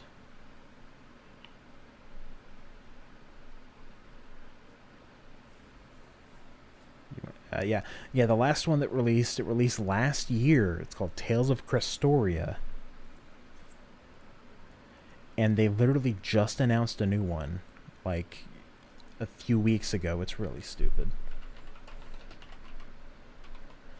Okay, I'm trying to look up Bandai Namco's YouTube channel because I want to get confirmation on what it's called. I type in Bandai Namco, the second result, Bandai Namco going woke. Look, that's because fucking they said they wanted to like include everyone, right, or something like that. Yeah, it's something like that, and everyone's like, here we go. Tales of Luminaria is the new mobile game they're making.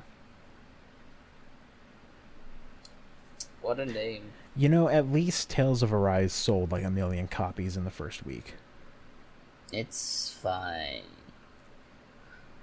Oh, these are the fucking look at the story. I'm like, these are the fucking Zestiria girls. They look really weird in that art style because that's not the art style of the game. Yeah, there's like weird stuff like that. Yeah, you know, Tales of Arise, it gives me hope. Glad the series is going to die with a mobile game. Hopefully. I don't have to worry like I do with the Sakura Wars. Mm-hmm. Did you hear about the Sakura Wars mobile game? No. Fucking bombed. Like, really bad. Okay, so you do know about the Tales of producer that everyone doesn't like? No, Hideo tell me. Baba. Oh my god, okay. Tell Hideo me about Baba him. took over after Tales of Vesperia, Okay. and he left after Zestiria. Okay. It's weird because between Vesperia and Zestiria, or Vesperia and Berseria, the games kind of like dipped in quality. Mm-hmm. So Mm-hmm. like, what happened is that during Zestiria, one of the reasons why Zestiria is so bad is that there, typically every Tales of game, you have the hero and you have the heroine. Mm-hmm. All of the markings of Zestiria's heroine pointed to be a girl named Alicia. Mm-hmm. Then, 20% of the way through the game, she just leaves and doesn't come back to the party. And you're like, why did this happen? Turns out Hideo Baba, the producer of the Tales of series, really liked this other character. Her name was Rose. Really liked her voice actress. Had them rewrite the story to make Rose the main heroine, so he could flirt with the voice actress. It was so bad. Him and the voice actress had to apologize after the game came out. They made a free DLC starring Alicia, so she was in the game more. And then he got quote unquote promoted to a position where he wouldn't mess with the series anymore. Mm-hmm. Then he left, was making a game with Square Enix. That got canceled. Then he left and he made the Soccer Wars mobile game, which just fucking bombed. So I just googled Tales of Zestiria. First result is Tales of Zestiria really that bad? It's not To good. quote, Tales of Zestiria is probably the worst Tales game I've ever played. Okay, the other problem with Tales of Zestiria and its story is that one of the big points of the story, because you play Berseria, which is a prequel, is that there are these beings that no one can see. Okay. Yes. Mm-hmm. And apparently during development, it made it really hard to write the story. Mm-hmm. And I think it's funny, the first thing that happens at Berseria, okay, this big event, everyone can see them. It's like, all right, we wrote ourselves out of that corner. Yeah, I'm done talking about Zestiria. I don't want to talk about it anymore. Brett, I'm gonna do something. You're not gonna like it. Oh no, what are you gonna do? I'm gonna buy the game, Brett. No! I'm gonna play the game. Okay, if you play through the game, play through Berseria after to cleanse your palate. Okay. Oh fuck! Is it on the PlayStation Store? It is. It should be. Oh cool! I'm not going to download it on Steam because I just opened up Steam. Wait, hold on. If I can just play it on my PS5. Yeah. The power of the SSD. The power of the SSD. To get rid of the loading times. Boy, that game is fucking bad. Look, I need to play it. I need to know. You need to So- play through both Zestiria and Berseria, so you know, because Silver, a friend that we know, whenever he played through Berseria, it's like, oh, when I played through Berseria, I realized Zestiria was the good one, and everyone's like, what the fuck are you talking about? Silver's an interesting person. Yeah. Let's leave it at that. Fucking barely anyone that listens to this podcast is gonna know who he is because his account's always locked. That's true. Let's see. Tales Oh no. of...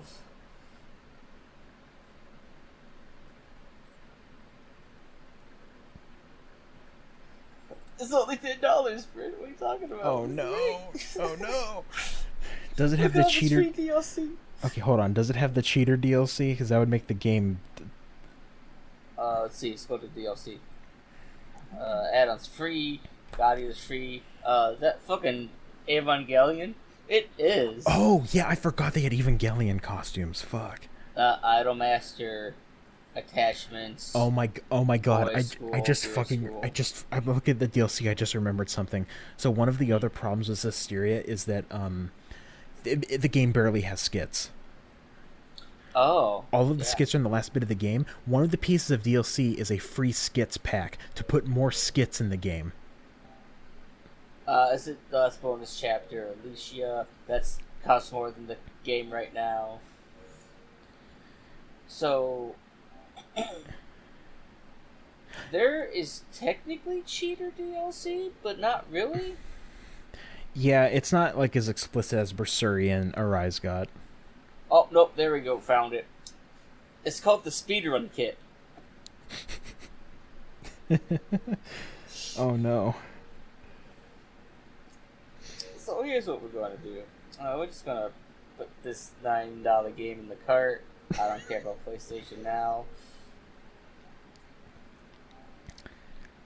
I did not expect this spoiler cast to end with you buying the worst game in the series.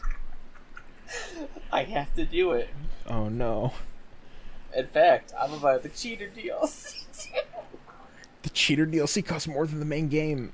What do you get with this? Yeah. Double experience, double gold, double grade. So, oh my god, that's where all the level up stuff is too. Max HP plus 1,000. Speed art mastering. Oh, I'm doing something silly, Brent. Oh my god. Alright, everyone look forward to the next episode of the podcast where I think Andrew might be talking about Tales of Zestiria. Yeah. I mean, I gotta get through Last Judgment first. Oh, where you at in Lost Judgment? Chapter 5. Cool, I just started. Almost halfway. I just started Yakuza 7. Oh, that's good. I'm in chapter 2. Also, I'm playing it with the dub. Ah. Because I'm like, I want to check out the dub. Are we still recording? We are, yeah. We're just kind of bullshitting at the end here. Yeah, no, we're just gonna bullshit at the end. Yeah, no, I how's the dub? I heard it was good. Oh god, I can't believe this podcast ended like this. いつも君と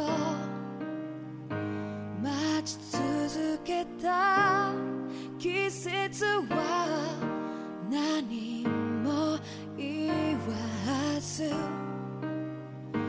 通り過ぎた雨はこの街に降り注ぐ少しのリグレットと罪を包み込んで泣かないことを誓ったまま時は過ぎ痛む心に気がつかずに僕は一人になる